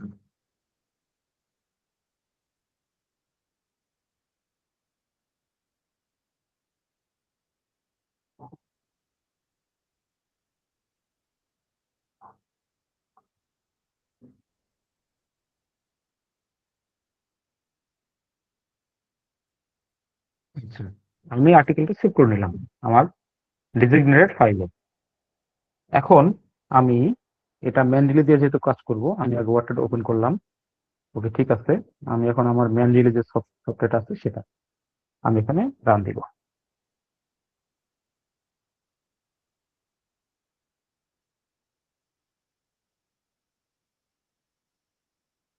আচ্ছা, এখানে এগুলো আসলে আহ ভয় পাওয়ার কিছু নাই, বা এখানে অবাক হওয়ার কিছু নাই। এইগুলো আসলে আমি এর আগে যে কাজগুলো করছি, সেই কাজগুলোরই বিভিন্ন কালেকশন এখানে সবকিছু শো করতেছে। তো এখানে দিলে আমাদের আর্টিকেলটা এই কাজগুলোর সাথে মিশে যাবে। তো আমার সেটা সর্ট আউট করতে আমার মানে প্রায় অসম্ভব, কারণ এখানে অনেক আর্টিকেল আছে, অনেক কালেকশন আছে, অনেক আর্টিকেল আছে। সেজন্য কি করব, আমরা এখানে একটা নতুন আর্টিকেল, নতুন একটা কালেকশন রেডি করব। কালেকশনটা ধরে নিলাম আমি সেশন সেশন নামে একটা কালেকশন রেডি করলাম। দেখেন, এই কালেকশনের মধ্যে কিন্তু আমার কোনো ইয়া নাই, আমার কোনো পেপার নাই। তো আমি কি করব, আমার এখানে আমি ওই যে আমি পিডিএফ ডাউনলোড করলাম, সেই পিডিএফটা আমি এখানে অ্যাড করব। তো প্রথমবার অ্যাড করার সময় আপনাকে কি করতে হবে, সরাসরি এটা এখানে ড্র্যাগ অ্যান্ড ড্রপ করতে হবে। দেখেন, এই যে চলে আসছে, দেখতে পেয়েছেন? এখানে চলে আসছে কিন্তু আমাদের কালেকশনের মধ্যে আমাদের এই আর্টিকেল চলে আসছে। এখন ওকে, আমাদের সফটওয়্যারের মধ্যে এই চলে আসছে এটা। আমরা এখন চলে যাবো ওয়ার্ড ফাইলে। আমরা এই যে লেখাটা, এখানে আমরা এখন রেফারেন্স, এই যে রেফারেন্স দেখছেন, এই যে লেআউট, ওয়ার্ডের লেআউটের পাশে রেফারেন্স আছে, এখানে আমরা ক্লিক করব। এখানে দেখেন আমার এখানে ওয়ার্ডের সাথে আমার ম্যান্ডেলি সফটওয়্যারটা অ্যাড করা আছে। আমি এখন ম্যান্ডেলি সফটওয়্যারটা ওপেন করব, ওয়ার্ডের মাধ্যমে ওপেন হচ্ছে।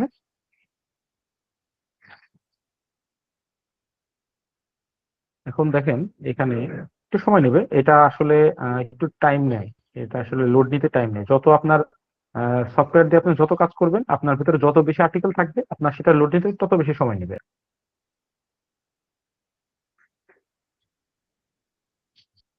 আচ্ছা, তো আমরা এই কালেকশনে আমরা কাজ করব না, আমরা চলে যাব আমাদের যে কালেকশন সেটা আমাদের সেশন। ওকে, আচ্ছা, এখানে কিন্তু দেখাচ্ছে no references in this collection. এটা ভয় পাওয়ার কিছু নাই। এই যেখানে স্নিক বাটন আছে, এই যে এই স্নিক বাটন, সাইটেশন সেটিং এর পাশেই স্নিক বাটন বা থ্রি ডটের পাশে স্নিক বাটন, এটা আপনি ক্লিক করবেন। ক্লিক করলে আর্টিকেল যেটা অ্যাড হয়েছে সেটা চলে আসবে, একবার না আসলে দেখবে ক্লিক করবেন চলে আসবে, এই চলে আসছে। আচ্ছা, তাহলে কি করলাম আমরা, একটা আর্টিকেল ডাউনলোড করলাম, সেই ডাউনলোড করে আর্টিকেলটা আমরা একটা কালেকশন ক্রিয়েট করে আমাদের সফটওয়্যারের মধ্যে, সেই কালেকশনের মধ্যে আমাদের পিডিএফটা আমরা অ্যাড করছি। এখন এই পিডিএফটা আমরা এখানে সাইট করব। এখন এখানে প্রথমে যেখানে সাইট করব সেখানে আমরা আগে ক্লিক করে নিতে হবে, না হলে যেটা এই আপনার কার্সর যেখানে থাকবে সেখানে এটা সাইটেশন হয়ে যাবে আর কি। তারপরে হচ্ছে এই পাশে যে আপনার ওপেন করা আছে এখানে গিয়ে আপনি এটা সিলেক্ট করবেন। আচ্ছা, সিলেক্ট করার পর এখন দেখেন এই যে ইনসার্ট সাইটেশন, এটা দিবেন, চলে আসছে। এখন এখানে বলেন তো প্রবলেম কি, আমি তো সাইটেশন অ্যাড করলাম, এটা কোন ফরম্যাটে আছে এবং প্রবলেম কি, এটা কেউ বলতে পারবেন? এপিএ মনে হচ্ছে। হ্যালো, হ্যাঁ এপিএ মনে হচ্ছে। আচ্ছা এপিএ মনে হচ্ছে। আচ্ছা, এখানে কোনো প্রবলেম আছে না? ঠিক আছে। ডেট নাই তো, হ্যালো, ডেট নাই, তারপরে নামের ফরম্যাটও মনে হচ্ছে যে ঠিক নাই। আচ্ছা আচ্ছা আচ্ছা আচ্ছা, নামের ফরম্যাট ঠিক আছে, এখানে নাম এই ওই অথরের নাম এটাই, নামে ভুল নেই, কিন্তু সমস্যা হচ্ছে আপনার এখানে দেখেন নন ডিফাইন দেওয়া আছে, এখানে আপনার সাল দেওয়া নেই। ঠিক আছে, তো আপনি কি করবেন এই ক্ষেত্রে, এই সব প্রবলেমের ক্ষেত্রে আপনি সরাসরি চলে যাবেন আপনার যে ফাইলটা ছিল সেখানে, সেই ফাইলটা চলে গিয়ে আপনি আপনার পেপারটা ওপেন করবেন। আচ্ছা, এখানে আমরা এবার দেখবো এটা কত সালে পাবলিশ হয়েছে, তারপরে হচ্ছে এটা কোন জার্নালে, জার্নাল দেখছি আমরা পাবমেড, এটা সাল আমরা এখান থেকে দেখার চেষ্টা করব। আচ্ছা আচ্ছা, এটা হচ্ছে অ্যাকসেপ্ট হয়েছে 2017 সালে, হ্যাঁ 17 সালে অ্যাকসেপ্ট হয়েছে, এটা ডিওয়াই নাম্বার হচ্ছে এখানে দেওয়া আছে। ঠিক আছে, আচ্ছা এখন এখানে আর কিছু লেখা আছে যে এই আর্টিকেলটা এইভাবে ইয়া করতে হবে, সাইট করতে হবে, না লেখা নেই, লেখা থাকলে এই অংশতে লেখা থাকছে। ঠিক আছে, দেখতে পাচ্ছেন কি আমি মার্ক করে দিচ্ছি। যদি কোনো আর্টিকেল স্পেসিফিক কোনো ফরম্যাটে বলে যে আমাকে এই আর্টিকেলটা যদি কেউ সাইট করে আমাকে এই ফরম্যাটে সাইট করতে হবে, সেটা তাহলে এই যে এই রিজনটা দেখতেছেন না, এই যে এই রিজনের মধ্যে থাকবে, বুঝছেন?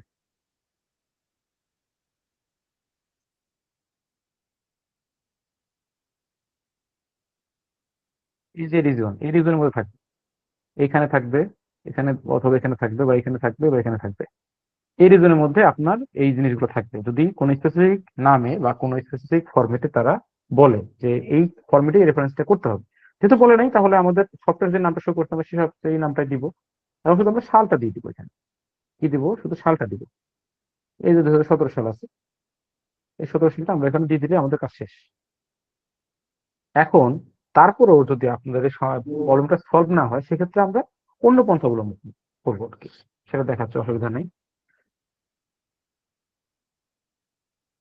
আচ্ছা, আমাদের এখানে কাজ হয়ে গেছে, শেষ, আমাদের রেফারেন্সটা এখানে অ্যাড হয়ে গেছে। এখন আমরা এখানে একটা ফুল স্টপ দিলাম, তারপরে আমরা ধরে নিলাম আমরা এখন আরেকটা আর্টিকেল থেকে আমরা লেখাটা নিব। ঠিক আছে, আমরা অন্য একটা আর্টিকেল থেকে নিয়ে আসি। আচ্ছা, ভাই আমাদের ভ্যানকিউভার স্টাইল ফলো করা উচিত না এই জায়গা?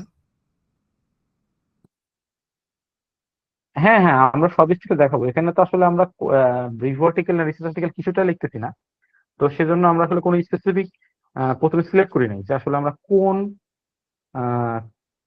স্টাইলে আমরা লিখবো। ঠিক আছে, কিন্তু আমরা যদি প্রথমে কাজ করতে যাই, আমরা যে কোনো ধরনের আর্টিকেল যদি আমরা লিখি, সেটা হোক রিভিউ আর্টিকেল বা রিসার্চ আর্টিকেল, সেইগুলো লেখার ক্ষেত্রে আমাদের সবচেয়ে প্রথমে আমাদের সুইটেবল হচ্ছে আমরা এপিএ ফরম্যাটে লেখা। এপিএ ফরম্যাটে লিখলে কি হয়, আপনি ওই ওই লেখাগুলো কোত্থেকে লিখেন সেই লেখাটার নাম আপনি সরাসরি দেখতে পাচ্ছেন। তো এগুলো দেখলে কি সুবিধা হচ্ছে, আপনি যখন অর্গানাইজড ওয়েতে কাজ করবেন, আপনার প্রতিটা পিডিএফ, প্রতিটা আর্টিকেল আপনার ওই অথরের নাম এবং সাল দিয়ে সেভ করা থাকতে হবে আপনার ফাইলে। তাহলে আপনি যখন যে কোনো মুহূর্তে যদি আপনি আর্টিকেলটা খুঁজতে হয়, আপনি জাস্ট শুধু রেফারেন্সটা দেখবেন কোন অথর আর কোন সাল, আপনি সরাসরি আপনার ফাইলে চলে যাবেন, আপনি আর্টিকেল থেকে ওই ইনফরমেশনটা যদি কিছু মনে হয় অ্যাড করবেন, বা যদি মনে হয় যে কারেকশন করা দরকার বা মডিফাই করা দরকার, আপনি সে মডিফাই করতে হবে। এটা হচ্ছে আমরা যখন প্রথমে কোনো একটা ম্যানুস্ক্রিপ্ট রেডি করি সেক্ষেত্রে এটা হচ্ছে মোস্ট প্রিফারেবল। এখন নট নেসেসারি যে আপনাকে এটাই করতে হবে, কারণ হচ্ছে এটা এটা আসলে এক ধরনের চয়েস, ঠিক আছে। আমি পার্সোনালি আমি এভাবে কাজ করে থাকি, এবং আমি যে কয়জন টিচারের সাথে বা যে কয়জন সুপারভাইজারের সাথে কাজ করেছি তারাও মূলত এভাবেই কাজ করে থাকেন। তারা যখন একটা আর্টিকেল প্রথমে লিখেন, প্রথমে তারা এপিএ ফরম্যাটে লিখেন, তারপরে যখন এটা ফাইনাল হয়ে যায় তখন সেটা তার জার্নাল অনুযায়ী এবং সেটা কি ধরনের আর্টিকেল, সেই আর্টিকেল অনুযায়ী তারা সেটাকে কনভার্ট, সেই স্টাইলে কনভার্ট করে দেয়। ঠিক আছে, এরপরে এটা আমরা অন্য স্টাইলে করছি, এখনই করছি। তো এর আগে একটা আপু বলছিলেন যে কি ধরনের একটা কি টপিক বললেন, একটু কাইন্ডলি বললেন আরেকবার।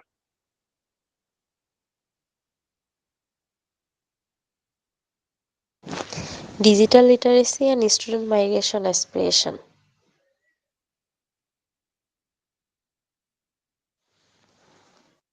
Digital literacy and Student migration aspiration. Migration and inspiration.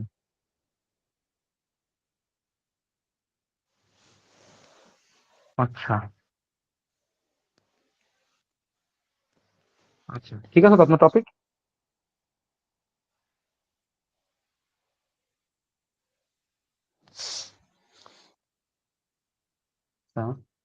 এখান থেকে আমরা অক্সফোর্ড ইউনিভার্সিটি থেকে একটা প্রকাশিত জার্নাল নিয়ে কাজ করি। এই যে এটা হচ্ছে অক্সফোর্ড ইউনিভার্সিটি প্রেস, ও ইউপি, ঠিক আছে। ও ইউপি দিয়ে এটা অক্সফোর্ড ইউনিভার্সিটি প্রেস, এটা বোঝাচ্ছে। তো এটা আমরা ম্যানুয়ালি নিব। আমরা এখানে সরাসরি কত করলাম, সরাসরি পিডিএফে চলে যাবে। দেখি এটা ডাউনলোড করে অ্যাক্সেস দিয়েছে কিনা, কারণ সবসময় সব আর্টিকেল আসলে অনেক সময় ডাউনলোড করা যায় না সরাসরি, সেক্ষেত্রে আমাদের সাইহাবেরও সহায়তা নিতে হয়, এবং অনেক আর্টিকেল আছে যেগুলো সাইহাব দিয়েও হয় না। তো সেক্ষেত্রে আরো অনেক ইয়ে আছে, পাইরেটেড অনেক ওয়েবসাইট আছে, সেগুলো আপনারা ইউজ করতে পারেন। সেগুলো আপনারা একটু কষ্ট করে গুগলে সার্চ দিবেন বা চ্যাটজিপিটি জিজ্ঞেস করবেন, আপনাকে দেখাই দিবে কোন কোন সফটওয়্যার গুলো ইউজ করতে পারবেন বা কোন কোন ওয়েবসাইট গুলো আপনারা ইউজ করলে ইজিলি দেখতে পারবেন আর কি। আচ্ছা, তো এটা তো একটা বই, হ্যাঁ এটা একটা বই চ্যাপ্টার, বুক চ্যাপ্টার, যে ভলিউম দেওয়া আছে আর কি। আচ্ছা, হুম, তো এখন এটা আমরা ডাউনলোড করে নেব। আমরা ঠিক একই জায়গাতে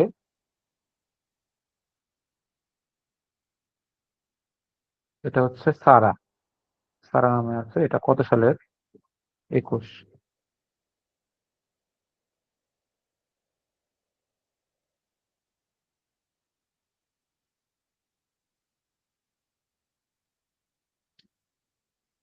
আচ্ছা, আমাদের আর্টিকেলটা হয়ে গেছে। তো দেখেন আমি কিন্তু এখানে ওই আর্টিকেলের প্রথম যে নামটা ছিল সেই নাম এবং সে সাল দিয়ে এটা ফাইলটা সেভ করলাম, কারণ আমি যখন আমার কাজটা কমপ্লিট করে ফেলবো বা আমার কাজের মাঝখানে যখন কোনো প্রবলেম হবে, তখন আমি সরাসরি এই নাম এবং সাল দেখে আমি আমার আর্টিকেলটা আইডেন্টিফাই করতে পারবো ইজিলি। আপনারা যখন কাজ করবেন আপনারাও বুঝতে পারবেন আসলে যখন আর কাজ করা হয় না, অনেকগুলো আর্টিকেল পড়তে হয়, অনেক কাজ করতে হয়, সেক্ষেত্রে আসলে কোন আর্টিকেল থেকে কখন কোনটা নিলাম অত আসলে খেয়াল থাকে না, মাথায় থাকে না। সেজন্য আর কি এটা একটা সর্ট আউট করার জন্য টেকনিক আছে। তো আমরা এটা আমাদের ফাইল অ্যাড করে নিয়েছি। এখন হচ্ছে আমরা সরাসরি, আচ্ছা, আমাদের সরাসরি আমাদের দেখেন এখানে কিন্তু আমাদের কালেকশন, এই সেশনটা অন করা আছে, সেশন নামের যে কালেকশনটা আমরা ক্রিয়েট করেছি এটা ওপেন করা আছে। তো এখন আমরা যদি সরাসরি অ্যাড রেফারেন্স দেই, এখানে দেখেন ইম্পোর্ট ফাইলস আছে, ইম্পোর্ট ফোল্ডার আছে। আপনি যখন ফোল্ডার দিবেন, একদম ফোল্ডারের মধ্যে যতগুলো আপনার ওই স্পেসিফিক ফোল্ডারে যতগুলো আপনি পিডিএফ আপলোড করে রাখছেন সবগুলো কিন্তু এখানে চলে আসবে। তো আমরা একটা একটা করে নেবো, এটা সবচেয়ে ভালো আর কি, সবচেয়ে ইফিসিয়েন্ট ওয়ে আর কি। আচ্ছা দেখেন এখানে স্যার আমরা এটা সেভ করেছিলাম, এটা আমরা নিব। আচ্ছা আচ্ছা, আসছে। এখন আপনাদের আমি আরেকটা বিষয় দেখাবো, সেটা হচ্ছে আমরা তো অবশ্যই আর্টিকেল থেকে ইনফরমেশন পড়ে পড়ে নিব, তাই না? এখন এক্ষেত্রে আপনারা যেটা ফলো করবেন, আপনারা কোথা থেকে কোন ইনফরমেশনটা নিচ্ছেন সেটা আপনারা মার্ক করে রাখবেন। মার্ক করে রাখলে কি হবে, আপনারা সে কোন ইনফরমেশনটা এই আর্টিকেল থেকে কোন অংশটুকু নেওয়া হয়েছে বা এই আর্টিকেলের কোন অংশটুকু আপনি ইম্পর্টেন্ট মনে করেছেন সেগুলো কিন্তু আপনি মার্ক করে রাখবেন।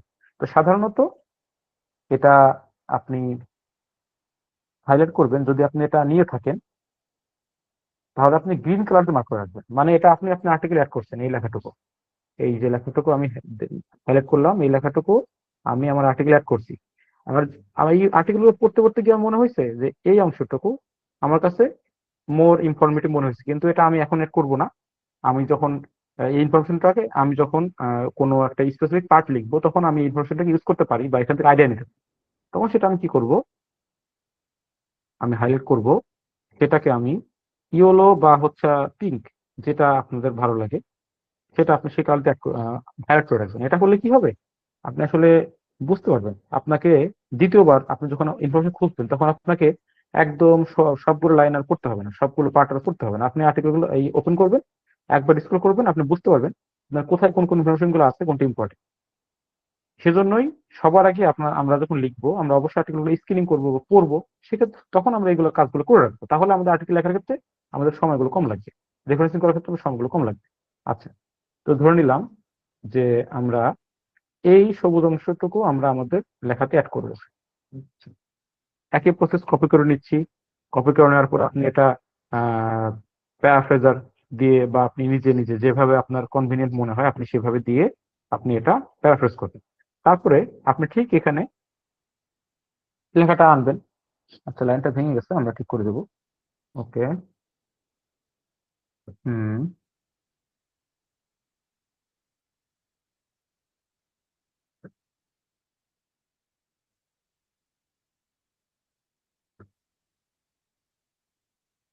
আচ্ছা, done। এখন এখানে এটা অন্য ফরম্যাটে চলে আসছে। ওকে, ঠিক আছে। এখন এইখানে ওকে, এখন এটা হচ্ছে আমরা আমাদের সেট করবো, ব্যাপারটা আমরা সেট করবো, আমরা যে অথর থেকে নিলাম ইনফরমেশন সেটাকে। এখন আমাদের তো এখানে অলরেডি কালেকশন অন করাই আছে, তাই না? আছে তো, কিন্তু আমাদের এখানে কিন্তু দেখাচ্ছে, দেখেন ওই সারার যে পেপারটা বা আমরা যে রিসেন্ট যে অ্যাড করছি সেটা কিন্তু এখানে দেখাচ্ছে না, আমরা প্রথমটাই দেখাচ্ছে। আমি আবার এখানে ইয়া দেই, সিনিক দেই, দেখে আসে কিনা। একবার না দিলে আরেকবার দিলে চলে আসবে, একবার দিলে চলে আসবে।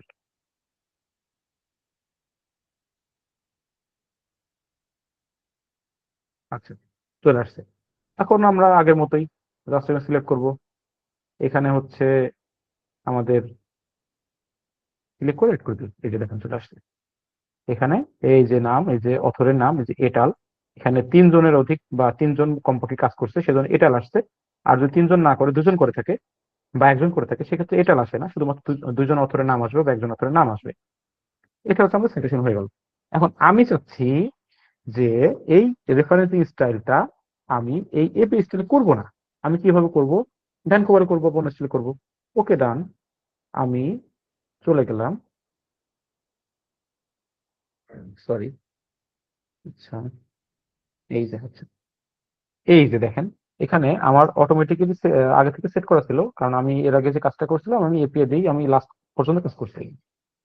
এখন আমি এখানে চেঞ্জ করে নিব, এখানে এপি সিলেক্ট করা আছে, চেঞ্জ করে নিব। দেখেন এখানে অনেক স্টাইল আছে, অনেক স্টাইল আছে, আইট্রিপলি আছে, নেচার আছে, ভ্যানকুভার আছে, অনেক অনেক স্টাইল আছে। আপনার যেটা দরকার আপনি সেটা নেবেন। এবং প্রতিটা যখন আপনি ক্লিক করবেন, দেখেন প্রতিটার আপনার ভিউ কেমন আসবে, আপনার সেটা ডেমো দেওয়া আছে একটা।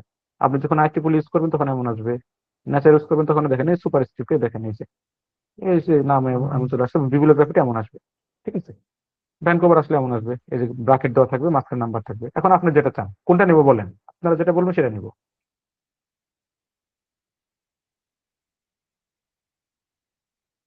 ভাই ভ্যানকুভার নেই। ওকে, ভ্যানকুভার। ওকে, আমি জাস্ট হচ্ছে এটা সিলেক্ট করলাম। হ্যালো, কেউ কিছু বলছিলেন? আচ্ছা, ঠিক আছে। তো আমরা এখানে সিলেক্ট করলাম, তারপর আমরা এখানে আপডেট সাইটেশন স্টাইল এটা দিব, একটু সময় নিবে। এই দেখেন আমার এখানে কিন্তু এই যে চলে আসছে। ঠিক আছে, আচ্ছা, আপনি একটু জুম করে দেখেন, আপনাদের হয়তো অনেকে দেখতে অসুবিধা হতে পারে। আচ্ছা, তো এই দেখেন এটা কিন্তু চলে আসছে, এবং যেটা রেফারেন্স হয়েছে আপনার অ্যাকচুয়ালি রেফারেন্স হবে সেটা কিন্তু যে এখানে কার্সর নিলে একটু বোল্ড হয়ে যাবে, একটু ডার্ক একটা কালার চলে আসবে, দেখছেন? এটা কিন্তু রেফারেন্স আপনার এখন ভ্যানকুভারে চলে আসছে। একইভাবে যে 1 নম্বর রেফারেন্স এখানে, এটা কিন্তু ভ্যানকুভার চলে আসছে।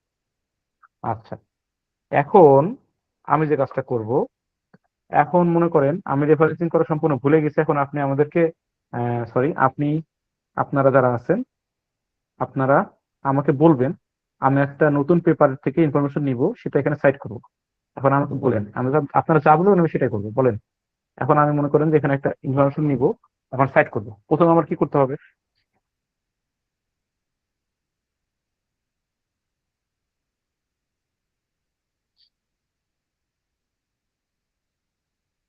হ্যাঁ, কেউ একজন রেসপন্স করেন।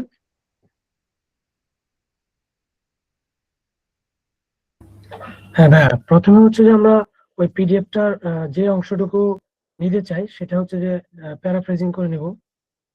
প্যারাফ্রেজিং আচ্ছা, করে আমি আগে পরবর্তীতে পিডিএফটা নেই তাহলে। হ্যাঁ, আচ্ছা, আমি অন্য একটা, এই যে এখানে টেলর ফ্রান্সিস আছে, এটা অনেক ভালো জার্নাল, আমি এখান থেকে নিচ্ছি তাহলে। আমি এখানে গেলাম।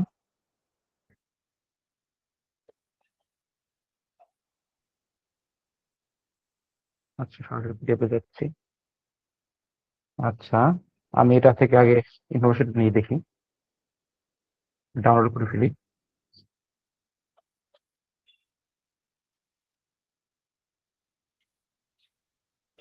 আমার সিস্টেমটা তো অনেক স্লো হয়ে গেছে, বিগত 24 ঘন্টা ধরে ল্যাপটপ চালায় রাখছি, কাজও এখনো শেষ হয় নাই, আমি ল্যাপটপটা অফও করতে পারতেছি না, অনেক স্লো হয়ে গেছে। আচ্ছা, ডাউনলোড করে নিচ্ছি।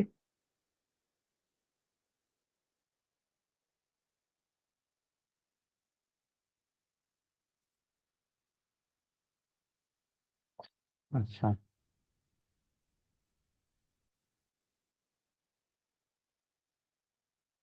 এটা হচ্ছে কত শুরু হচ্ছে, 11।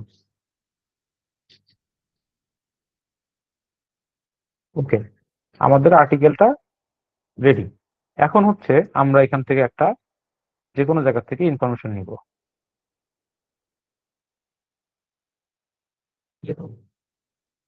এখান থেকে ইনফরমেশন নিলাম। হ্যাঁ, তারপরে কাজ হচ্ছে প্যারাফ্রেজিং।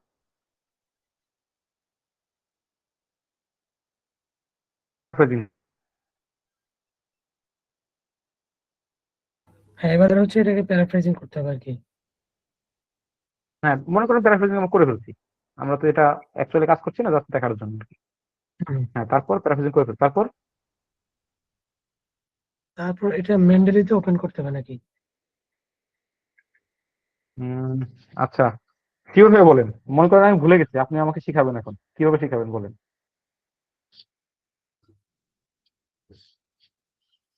হ্যাঁ, এটা সবাই মেন্ডেলিতে রেসপন্স ওপেন করেন করতে কেউ। হবে। আচ্ছা, মেন্ডেলিতে ওপেন করবো আর কি। মেন্ডেলিতে কিভাবে ওপেন করবো, কোথায় যাব? রেফারেন্স তো যে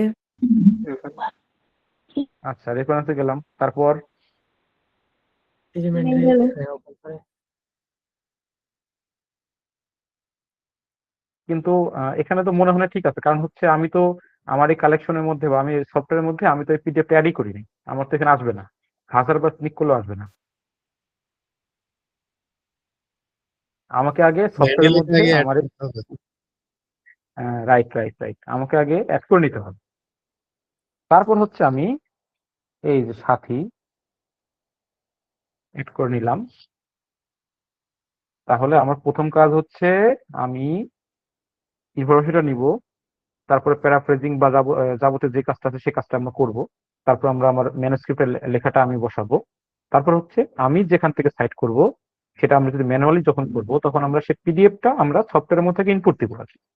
যখন আমি ইনপুট দিয়ে ফেলবো, তারপর হচ্ছে আমার এখানে যে কালেকশনটা, আমি যে কালেকশনের কাজ করছি সেই কালেকশনের মধ্যে আমার একটা শো করবে, বা সেই লাইব্রেরির মধ্যে শো করবে। যখন শো করবে আমরা সেটা নিয়ে আমরা আমাদের ওয়ার্ডে অ্যাড করে দেবো।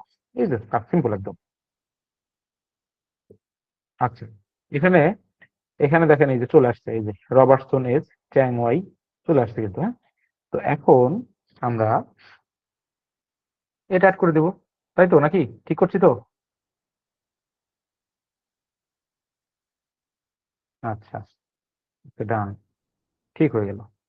এখন দেখেন তো আমাদের রেফারেন্সিং সম্পর্কে তো আর এখানে কোনো বিষয় জানার আছে কিনা বা প্রশ্ন আছে কিনা, যেটুকু আমরা কাজ করলাম এই বিষয়ে। এখানে মনে হয় সালটা অ্যাড করা হয়নি। আমরা তো ভ্যানকুভারে করছি ভাইয়া, সাল তো অ্যাড আচ্ছা করবো না, আচ্ছা সাল তো এপিএ তে করলে অ্যাড হবে। আচ্ছা, তাহলে মনে হচ্ছে কারো কোনো প্রশ্ন নাই, মানে আপনারা সবাই বুঝছেন। আপনারা কিন্তু কাজ আচ্ছা দেবো মানে কিন্তু। আচ্ছা হ্যাঁ, একটু বলেন। কথা, আমার ওয়ার্ড ফাইলে ওই মেন্ডেলটা দেখা যাচ্ছে না রেফারেন্সের ওখানে, এখন ওইটা কিভাবে অ্যাড করবো ওয়ার্ড ফাইলে ডিরেক্ট সেটা? হ্যাঁ হ্যাঁ হ্যাঁ, বলছি বলছি বলছি, ওয়েট ওয়েট ওয়েট। আগে আমরা অপারেটিংটা শিখি, ইনস্টলেশনটা কিভাবে করতে হয় আমরা অবশ্যই আপনাদেরকে দেখাবো, অসুবিধা নেই। আগে আপনার কিভাবে ইউজ করবে সেটা আপনারা দেখেন, ঠিক আছে? জি ঠিক আছে। তো আমরা এখানে রেফারেন্সিং অ্যাড করলাম, ধরে নিলাম আমাদের এইটুকু আমাদের কাজ শেষ, আজকে আর কাজ করবো না। এখন আমরা এখানে বিবলিওগ্রাফি অ্যাড করতে হবে, তাই না? আমরা যে রেফারেন্স গুলো দিছি এটা দিয়ে তো কিছু বোঝা যাচ্ছে না।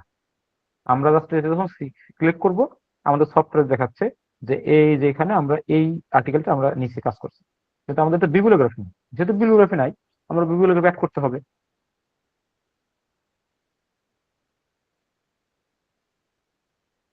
আচ্ছা, আমরা বিবলিওগ্রাফি অ্যাড করবো।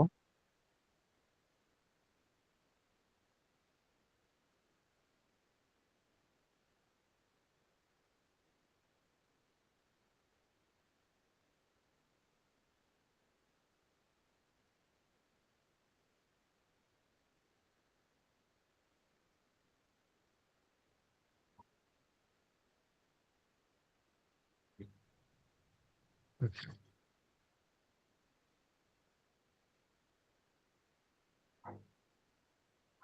ওকে। এখন আমরা বিবলিওগ্রাফি অ্যাড করবো, তাই না?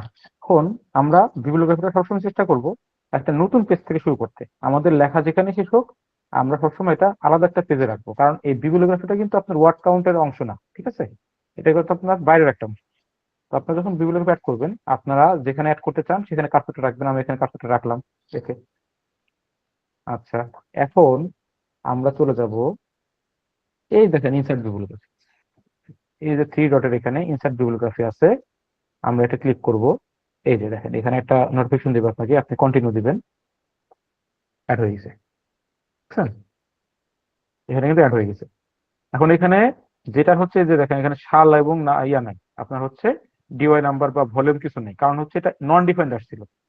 নন ডিফাইন্ড আসার কারণ হচ্ছে, আমি তো আগে বলছি অনেক কারণে আসতে পারে, সেটা আপনাকে এখানে ওই অন্যান্য আর্টিকেল এই যে বিবলিওগ্রাফিটা যেভাবে লেখা আছে আপনি সেভাবে ধরে ধরে আপনি ভলিউম থাকলে ভলিউম দিবেন, জার্নালের নাম দিবেন, তারপর সাল দিবেন, বা পেজ নাম্বার থাকলে পেজ নাম্বার দিবেন, ঠিক আছে? এভাবে আপনার এটা এডিট করে দিতে হবে আর কি, যখন আপনার নন ডিফাইন্ড কোনো কিছু দেখাবে।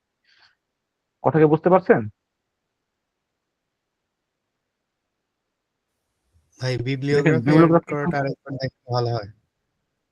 আচ্ছা ওকে ওকে ওকে ওকে, আচ্ছা ঠিক আছে, আমি বিবলিওগ্রাফি অ্যাড করলাম।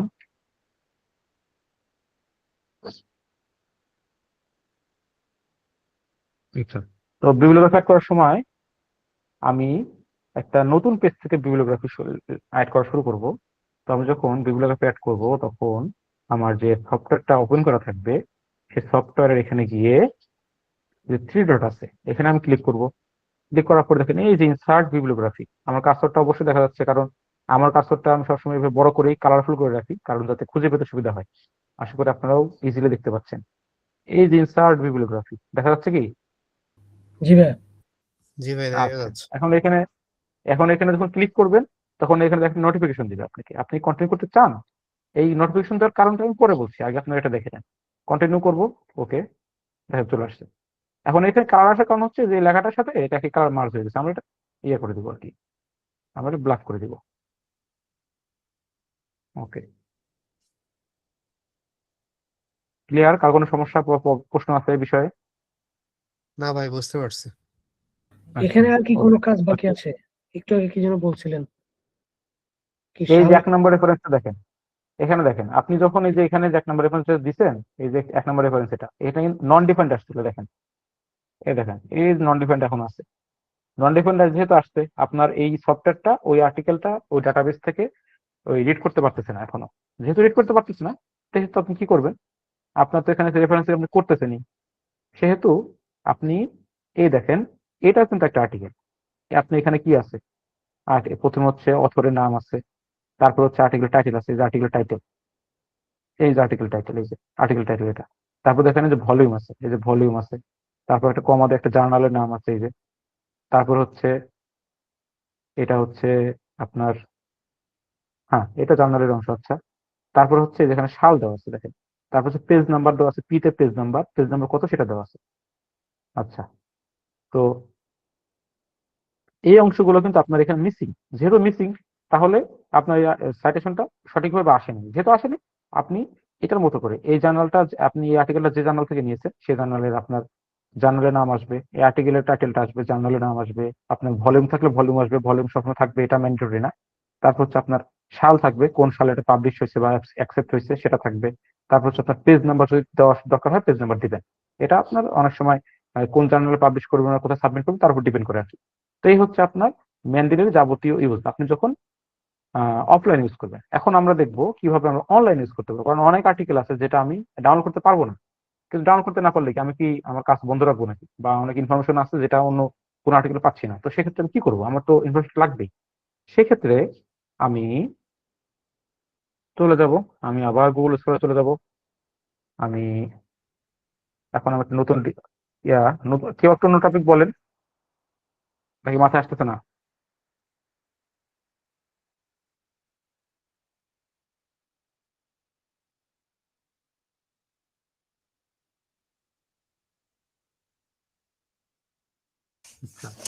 Dengue shock syndrome.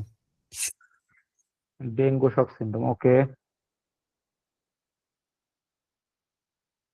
ডেঙ্গু চলে আসছে, কি ডেঙ্গু ফিভার নাকি শক সিনড্রোম? হ্যাঁ, ওকে, ডেঙ্গু হেমোরেজিক ফিভারে যে শকটা দেখা যায়। ওকে।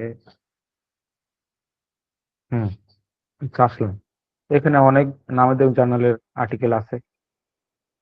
এই যে এখন ধরে নিলাম যে এলসিভিআর, এই যে এই এলসিভিআর যদিও 7 সালে, অনেক সময় এলসিভিআর এর আর্টিকেল গুলো সাধারণত জার্নাল করা একটু টাফ হয়ে যায়। তো আমরা এখানে একটু কাস্টম করে দিই যাতে আমাদের রিসেন্ট কাজগুলো চলে আসে।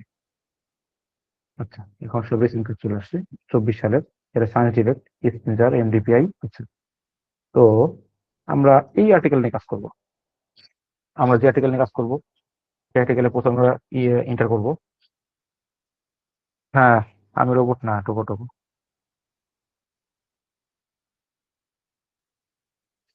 Annoying.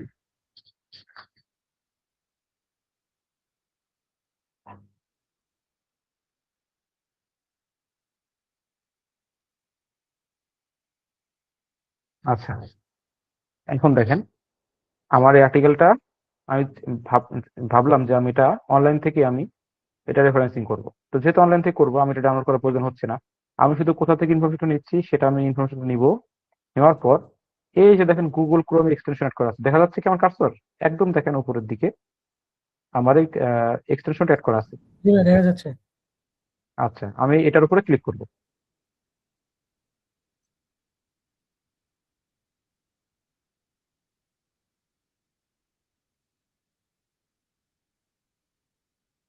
একটু সময় নেবে।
একটু স্লো হয়ে গেছে, ব্যাকগ্রাউন্ডে অনেক কাজ চলছে তো।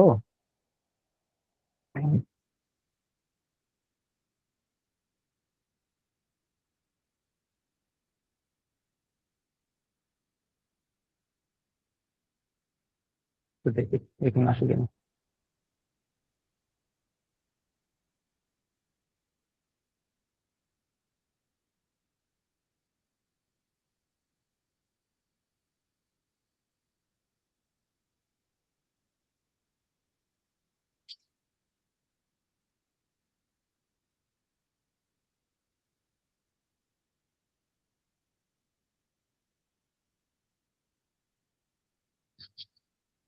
কি ব্যাপার? আচ্ছা, ক্লোজ করে আবার আসি, দেখি কি হয়।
আচ্ছা, স্লো হয়ে গেছে সিস্টেম।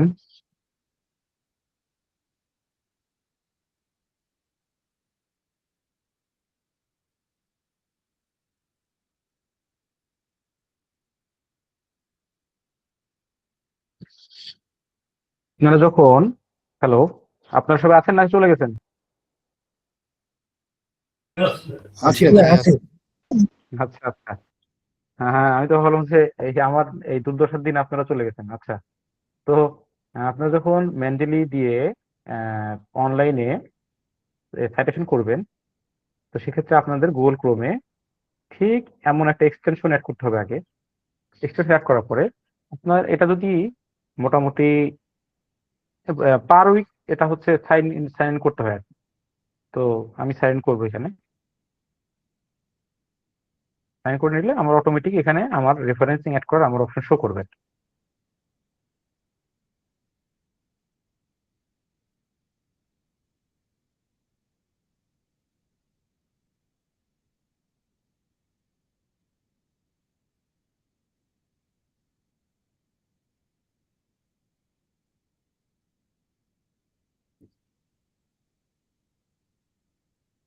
আচ্ছা, হয়ে গেছে। এখন একটু সময় লাগছে।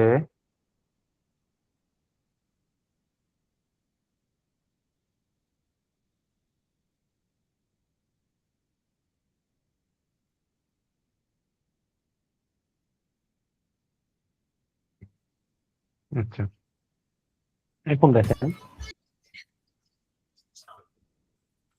আমার এখানে আমার আগে কালেকশনটা আগে সেট করতে হবে। আমি কোন কালেকশনে আমার এই রেফারেন্সটা অ্যাড করব।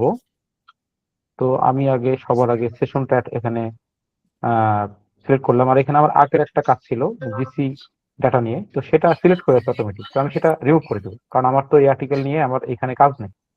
তো সেখানে সিলেক্ট করা হয়েছে। কাইন্ডলি কারো মাইক্রোফোন অন হয়ে আছে, সে একটু কাইন্ডলি মিউট করবেন, নয়েজ আসছে। আচ্ছা, ও দেখতেছিলেন নাকি ওইটা নাকি সজনী রে সজনী রে রঞ্জিত ভাইয়া, এই যে রন্টু ভাই, আপনি ই করেন, মিউট করেন।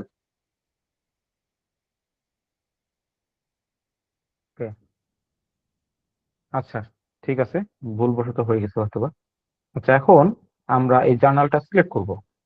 সরি, জার্নাল বলছি, আমি আর্টিকেলটা সিলেক্ট করব। আমি এখানে কিন্তু এটা অনলাইনে করছি, আমি কিন্তু এটা পিডিএফ ডাউনলোড করি নাই। তো আমি কি করলাম, আমি প্রথমে এই আর্টিকেলটা আমি ওপেন করছি। ওপেন করার পর আমি এখানে আমার যে ক্রোমে যে আমার এক্সটেনশন অ্যাড করা ছিল সেই এক্সটেনশনটা আমি অন করছি। অন করার পর দেখলেন আমরা একটু সময় নিয়েছি, এখানে একটু প্রবলেম, আমার পিসিটা একটু স্লো হয়ে গেছে ব্যাকগ্রাউন্ডে অনেক লোড থাকার কারণে। তো তারপরে হচ্ছে আমরা কি করলাম, আমরা এই এক্সটেনশনের এটা ওপেন করার পর আমরা আমাদের কাঙ্ক্ষিত যে কালেকশন বা লাইব্রেরি সেখানে আমরা সিলেক্ট করে আমাদের এই আর্টিকেলটা এখানে শো করছে, আমরা জাস্ট এখানে টিক মার্ক দিছি একটা, দেখেন টিক মার্ক দিছি। টিক মার্ক দেওয়ার পরে দেখেন যখন অ্যাড অ্যাড দিলে অ্যাড হয়ে যাবে।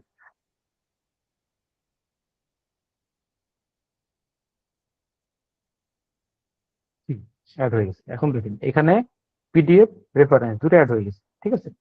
আমার পিডিএফটা কিন্তু আমি সরাসরি এখন মেন্ডেলি যে সফটওয়্যার আছে আমি ওখান থেকে আমি পিডিএফটা নিতে পারবো। আমরা একটু মেন্ডেলি থেকে ঘুরে আসি। আচ্ছা, দেখেন এই যে চলে আসছে। এই যে এটা আমি মাত্রই ডেঙ্গু ফিভার নিয়ে আমি মাত্র এটা অ্যাড করছি। এখানে এখানে ওর যাবতীয় সব ইনফরমেশন আছে আর কি, এই যে পিডিএফ টিডিএফ যা আছে সব আছে, ঠিক আছে। এখন হচ্ছে আমরা আমাদের লেখার মধ্যে এটা অ্যাড করব। তো লেখার মধ্যে অ্যাড করার যে নিয়ম, তো ওটা আর নতুন কিছু না। আমি মনে করেন ওই আর্টিকেলেরই একটা নির্দিষ্ট অংশ থেকে এই লেখাটুকু নিলাম।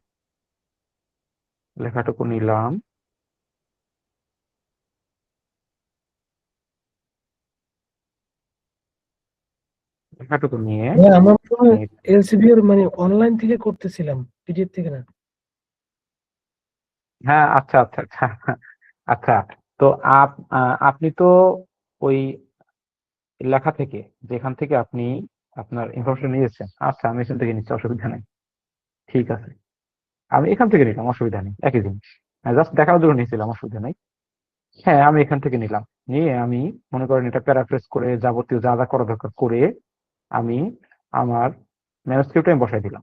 আচ্ছা, এখানে সিলেক্ট হয়েছে আগে থেকেই।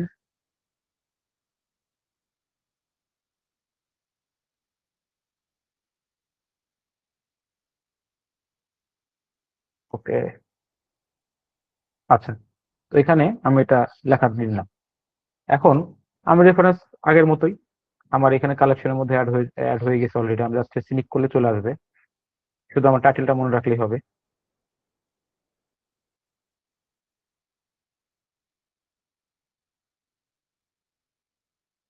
হ্যাঁ, এই যে evaluation of clinical and laboratory characteristics of dengue viral infection and risk factor of dengue hemorrhagic fever, a multi-center retrospective analysis. ওকে, আমরা এখন যথারীতি নিয়মে আমরা এখানে আমাদের এটা রেফারেন্সিং অ্যাড করে দেব।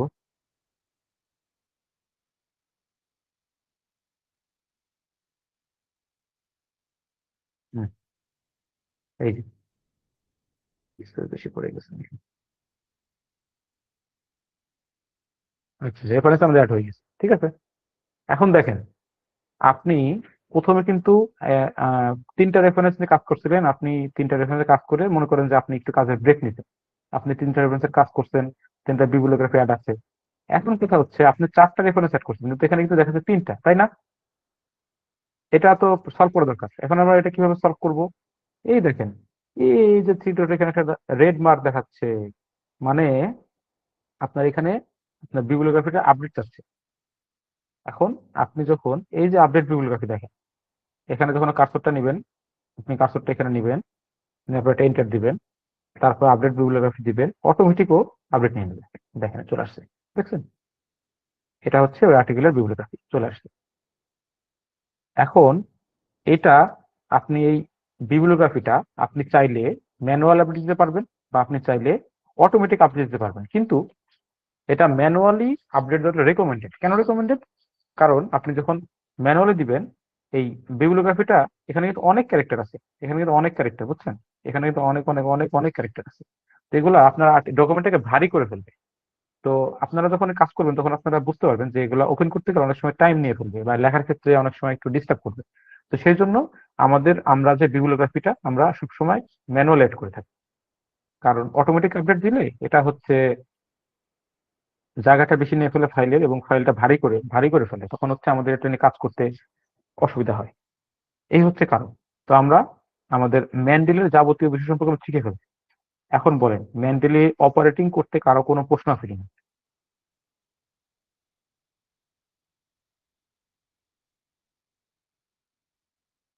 হ্যালো, ভাই, ভাই লাস্টে আসসালামু যে আলাইকুম। আমরা হ্যাঁ, ওই যে বিবলিওগ্রাফিটা করছিলাম লাস্টে যেটা আর কি অ্যাড করছেন। তো এটা মানে হুম হচ্ছে যে কিভাবে এডিট করা যায় বা এটা কিভাবে কি করা যায়, এটা তো যেহেতু এই বেশি যে ভারী হয়ে যাচ্ছে। হ্যাঁ এই যে এখানে ঢুকবেন। আপনি হচ্ছে এইটা শোনেন, বিবিলিওগ্রাফি অ্যাড করবেন, এড করবেন হচ্ছে সবার শেষে, বুঝছেন? একদম সবার শেষে দেখেন এখানে হচ্ছে আপনি কখন এটা এই যে অ্যাড করছেন, এটা থেকে নিচ্ছেন, আপনার এটা পিডিএফ নাই, এটা কিন্তু আপনার সফটওয়্যার কিন্তু ধরে ফেলছে। আপনি এটা ইন্টারনেট থেকে এটা রেফারেন্সিং করছেন। তারপর হচ্ছে এই যে কখন সাইটেশন করছেন, এই যে 2025 ডিসেম্বর 28 তারিখে সাইটেশন করছেন। তারপর হচ্ছে এই যে কোন লিঙ্ক থেকে আপনি নিচ্ছেন, এই যে স্পিনজার লিঙ্ক থেকে নিচ্ছেন, এই আর্টিকেল এই যে নাম্বার, এটা আপনার হচ্ছে এক্সট্রা দিয়ে দিচ্ছেন।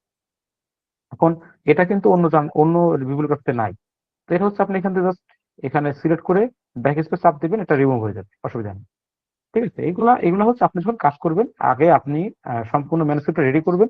রেডি করার পর আপনি যখন এগুলো আপনার সাবমিশনে যাবেন, সাবমিশনে যাওয়ার আগ মুহূর্তে আপনার এগুলো রেডি করে দিতে হবে। এখন এক একটা জার্নালে এক এক ধরনের রিকোয়ারমেন্ট থাকে। কোনো জার্নালে পেজ নাম্বার দেওয়া নিষেধ, কোনো জার্নালে ভলিউম নাম্বার চায়, কোনো জার্নালে ভলিউম নাম্বার দেওয়া নিষেধ।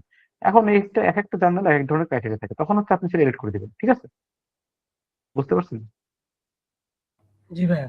আর আরেকটা বিষয় হচ্ছে যে আমরা মূলত হচ্ছে যে অনলাইন থেকে যেটা করি সেটা হচ্ছে ওই ইয়েতে যাব, কি বলে এলসিভিওর আমরা ধরেন গেলাম, সেখান থেকে মানে সাইট করার জন্য হচ্ছে আহ ওইখান থেকে আমরা পাশে এক্সটেনশনটা ওপেন করব নাকি?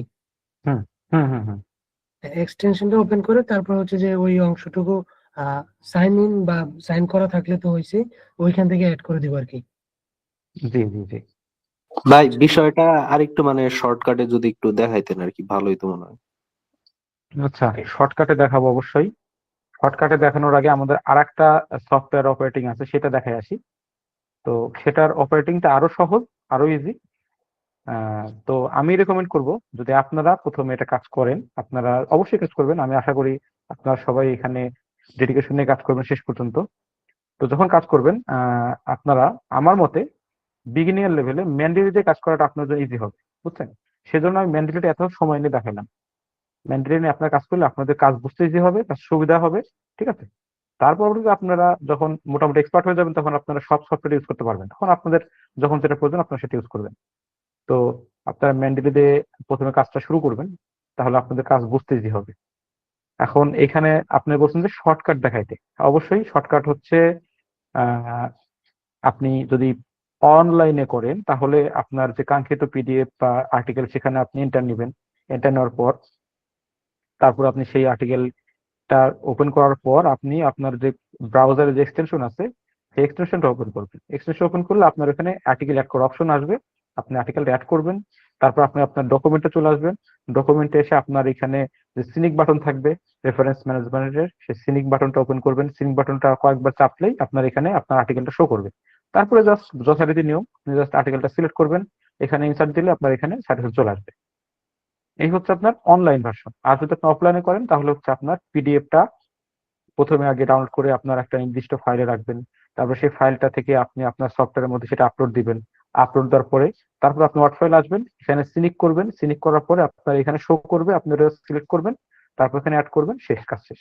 এই হচ্ছে আপনার একদম সোজা কথা, মানে একদম সোজা, একদম সিম্পল, এখানে কোনো ঝামেলার কিছু নেই। শুধুমাত্র হয়তো বা আমি আপনাদেরকে ঠিকভাবে বোঝাতে পারছি না বা আপনারা হয়তো বুঝতে কষ্ট হচ্ছে।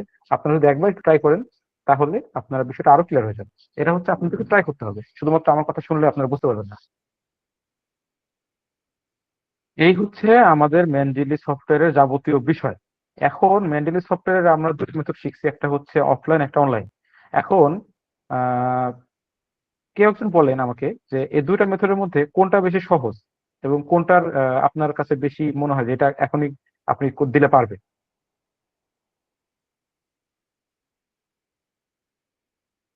ভাই অনলাইনটা মনে হয়েছে বেশি সহজ।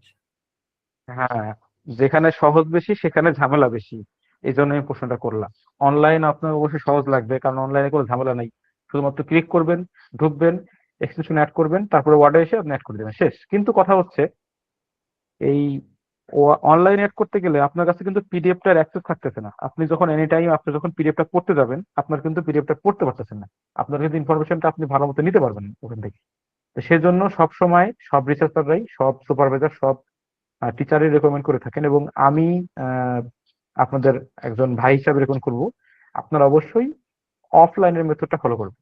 অফলাইনের মেথডটা ফলো করলে আপনারা আপনাদের আর্টিকেল থেকে ইনফরমেশনটা ইজিলি নিতে পারবেন, এবং এটা আপনার কাছে একটা ডাটাবেস হয়ে থাকবে। আপনি এনি টাইম যে কোনো সময় আপনি ডাটাবেস থেকে আপনি নতুন ইনফরমেশনটাকে অ্যাড করতে পারেন, মডিফাই করতে পারেন। কিন্তু অনলাইন থেকে নিলে আপনার ওটা কোনো ডাটাবেস নেই, আপনি শুধুমাত্র এখানে বিবিলিওগ্রাফিতে গিয়ে আপনার শুধুমাত্র একটা নির্দিষ্ট ডিওআই নাম্বার আছে, আর হচ্ছে আপনার একটা টাইটেল আছে। তো এটা দিয়ে আপনার আর্টিকেলটা খুঁজে বের করতে একটু সময় লাগে, বুঝছেন? পাবেন না আমি সেটা বলছি না, পাবেন, সময় লাগবে। এবং যারা একটু বিগিনার লেভেল আছেন তাদের এখান থেকে আর্টিকেলটা বের করতে একটু কষ্ট করতে হবে, আপনার আর কি সময় লাগবে। তো সেই জন্য আপনাদের এইটা এড়ানোর জন্য আমি রেকমেন্ড করছি আপনারা অবশ্যই অবশ্যই এই অফলাইন ভার্সনটা ইউজ করবেন। অফলাইন ভার্সন ইউজ করলে আপনারা আপনাদের কাজটা ভালো মতো গুছিয়ে নিতে পারবেন।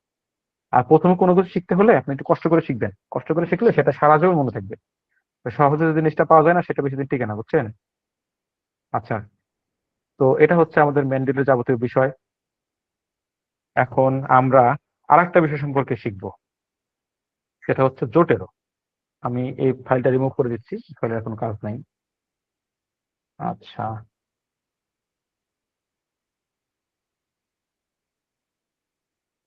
আমি আবার ওয়ার্ড ফাইলে যাব, আমি আবার একটা ব্ল্যাঙ্ক ডকুমেন্ট নিব। আমি যে কোনো একটা পিডিএফ থেকে আমি ইনফরমেশন নিচ্ছি, জাস্ট কিন্তু এটা আমি ইনফরমেশন নেওয়ার জন্য। কারণ আগে আপনি ম্যানুয়ালি যদি আপনি পারেন, এটাও আপনি পারবেন, ইজিলি পারবেন। এটার মধ্যে কোনো পার্থক্য নাই, ইউজ করার ক্ষেত্রে জাস্ট ফাংশনের একটু পার্থক্য আছে, বুঝছেন? জাস্ট ফাংশনের একটু পার্থক্য আছে। Okay,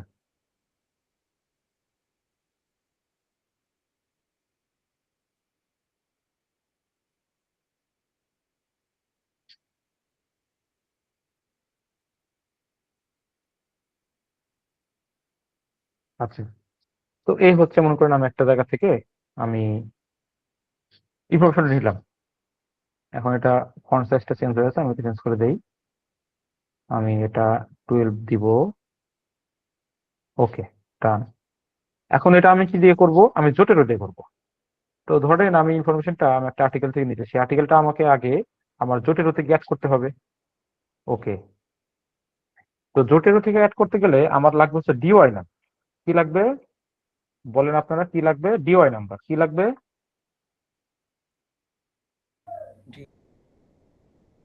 DOI number. ওকে, এখানে শো করতেছে না ডিওআই নাম্বার। আমরা সহজে এটা পাওয়া যায় সেটা দেখবো, কারণ ক্লাসটা অনেক লেন্দি হয়ে গেছে। আমরা আপনাদের দেখানোর জন্য, আপনারা যখন ট্রাই করবেন তখন অবশ্যই অবশ্যই আপনারা এগুলো ইজিলি খুঁজে পাবেন।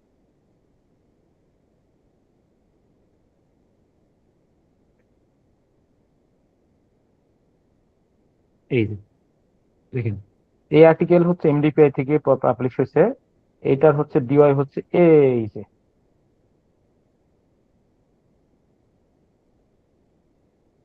কই গেল? এই হচ্ছে ডিওআই। আমি ডিওআইটা কি করলাম? কপি করলাম। ডিওআইটা কপি করলাম, আমি আমার কাঙ্ক্ষিত ইস্যু চলে যাব। তারপরে এই দেখেন, এই যে জোটেরো, এই দেখেন ভিউ আর হেল্পের মাঝখানে জোটেরো লেখা আছে, দেখতে পাচ্ছেন?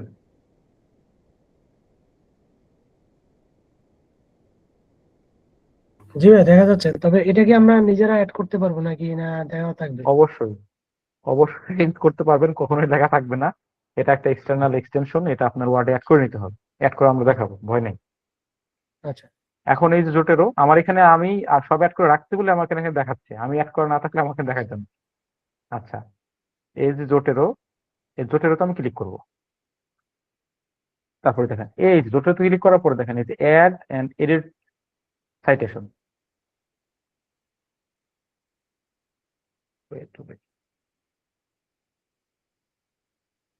কই গেল?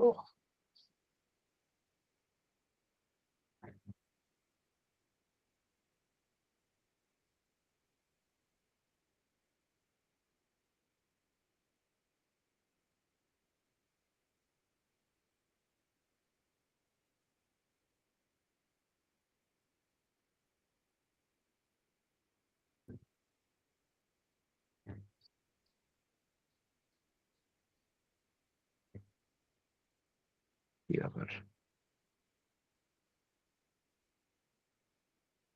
হুম,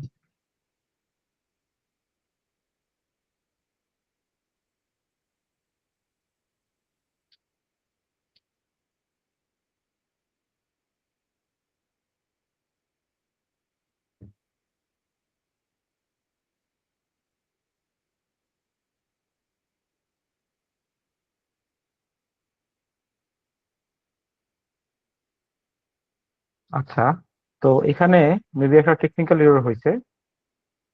আমার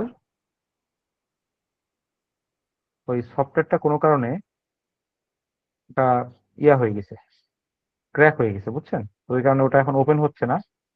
তো আমার এখানে এক্সটেনশন আছে বলে এখানে অ্যাড হয়েছে। এই জোটের একটা প্রবলেম হচ্ছে, আপনি যখন এটা ইউজ করবেন তখন অবশ্যই আপনাকে ব্যাকগ্রাউন্ডে জোটের যে সফটওয়্যারটা থাকবে সেটা আপনাকে ওপেন করে রাখতে হবে। তো ওপেন না করলে আমার এখানে যত এক্সটেনশন থাক আমার এটা ওপেন হবে না।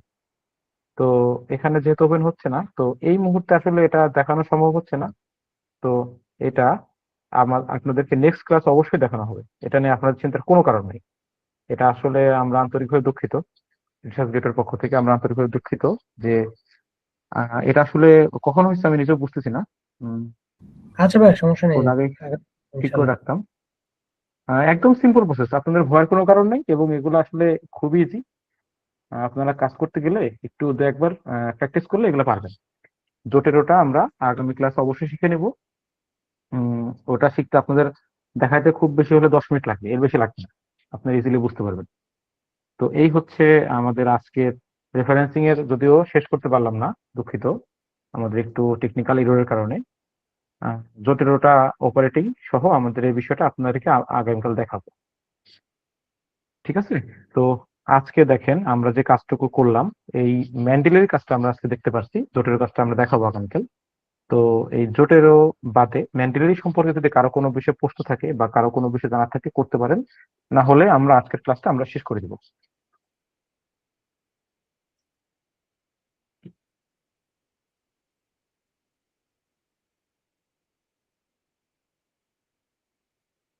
ভাই, ওই যে বিবলিওগ্রাফিতে যে বললেন যে বিভিন্ন টাইপের ইনফরমেশন থাকতে পারে, কিছুটাতে ভলিউম আছে, কিছুটাতে মানে ডেট, এরকম যে বিষয়গুলা যে বললেন যে জি যেই জি। পাবলিকেশনের যে রিকোয়ারমেন্ট থাকে ওইভাবে মানে ওই ইনফরমেশন গুলা দেওয়া লাগবে। তো কোন পাবলিকেশনে কি মানে রিকোয়ারমেন্ট আছে সেটা আমরা কিভাবে বুঝবো আর কি? হ্যাঁ হ্যাঁ, অবশ্যই এটা বুঝতে পারবেন।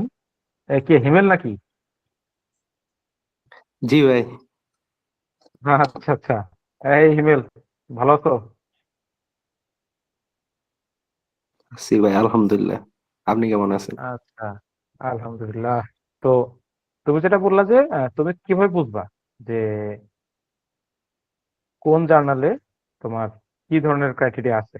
তো এটা বোঝার জন্য তোমাকে যেটা করতে হবে, তুমি যে জার্নালে সাবমিট করবা সেই জার্নালের গাইডলাইন, বুঝছো?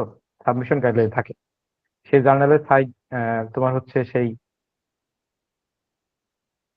তুমি সেই কি বলে, সেই তাদের নীতিমালা যেটা থাকে বা তাদের ইনস্ট্রাকশন যেটা থাকে সেটা তুমি দেখবা, সেটা তুমি পড়বা। সেটা পড়লে তুমি বুঝতে পারবে, ওখানে সব ডিটেলস বলা থাকে। তুমি কোন রেফারেন্সিং স্টাইলটা ইউজ করবা, তোমার ওয়ার্ড লিমিট কত হবে, তোমার কয় পেজের মধ্যে তোমাকে আর্টিকেলটা লিখতে হবে, তোমার রেফারেন্সের কোনো লিমিট থাকলে সেটাও দেওয়া থাকে যে তুমি কতগুলো রেফারেন্স ইউজ করতে পারবা। তোমার হচ্ছে ফিগারটা তুমি জেপিজি ফরম্যাটে দিবা নাকি পিএনজিতে দিবা, তোমার হচ্ছে ফন্ট সাইজ কেমন হবে, তুমি কি লেখার মধ্যে কলাম ইউজ করতে পারবা কিনা, ইন ডিটেলস সব দেওয়া থাকে এখানে। তোমার ফন্ট সাইজের, এমনকি তোমার হচ্ছে তুমি কোন ফন্টে লিখবা সেটাও দেওয়া থাকে, ঠিক আছে? তো এগুলা নিয়ে আসলে ভয়ের কিছু নাই। এগুলা এটা হচ্ছে আমাদের ফাইনাল কাজ, আমরা যখন একদম শেষের কাজ করব তখন আমরা এগুলো কাজ করব, এগুলো আমরা দেখবো। তো আর একটা বিষয় আমাদের সবার মনে রাখা উচিত যে আমরা যে কাজটা শিখছি এটা হচ্ছে আমাদের প্রোডাক্ট ভিজুয়ালাইজেশনের কাজ। মানে প্রোডাক্ট বলতে আমাদের যে আর্টিকেল যেটা, এটা কিন্তু আমাদের রিসার্চ একটা প্রোডাক্ট, ঠিক আছে? তো আমাদের প্রোডাক্টটা পাওয়ার জন্য তো আমাদের অবশ্যই আমাদের আগের কাজগুলো করতে হবে। সেই কাজগুলো হচ্ছে আমাদের রিসার্চ শেখা, রিসার্চ করা, ঠিক আছে? সেই কাজগুলো কমপ্লিট হওয়ার পরে আমাদের হচ্ছে এই ম্যানুস্ক্রিপ্ট লেখাটা হচ্ছে প্রোডাক্ট। তো আমরা বেশিরভাগ ক্ষেত্রে ভুল করে থাকি, আমরা কাজ না শিখে, আমরা কাজ না পেরে আমরা হচ্ছে সরাসরি কিভাবে আর্টিকেলের নাম দিব, কিভাবে আর্টিকেল পাবলিশ করবো, এই বিষয়ে আমরা এই ভুল কাজগুলোর মধ্যে যুক্ত হয়ে যাই। তো এটা কখনোই উচিত না। এবং বাংলাদেশ আসলে এমন একটা দেশ, এখানে টাকা দিলে সবই হয়, টাকা দিলে পাবলিকেশনও হয়। কয়দিন আগে দেখলাম যে টাকা দিয়ে পিএইচডি ডিগ্রিও কেনা যাচ্ছে। তো আসলে আমরা ওদিকে যাব না। আহ, আমরা চেষ্টা করবো আর কাজগুলো শিখবো, তারপর লাস্টে আমরা আমাদের আর্টিকেলের দিকে যাব। তো যাই হোক, আজকে অনেক কথা হলো। এখন আশা করি কারো যদি কোনো প্রশ্ন থাকে আপনারা বলবেন, আর যদি আপনারা না বলেন তাহলে আমরা কিছুক্ষণের মধ্যে আমাদের আজকের সেশনটি শেষ করব। আপনার সাথে আগামী সেশনে দেখা হবে।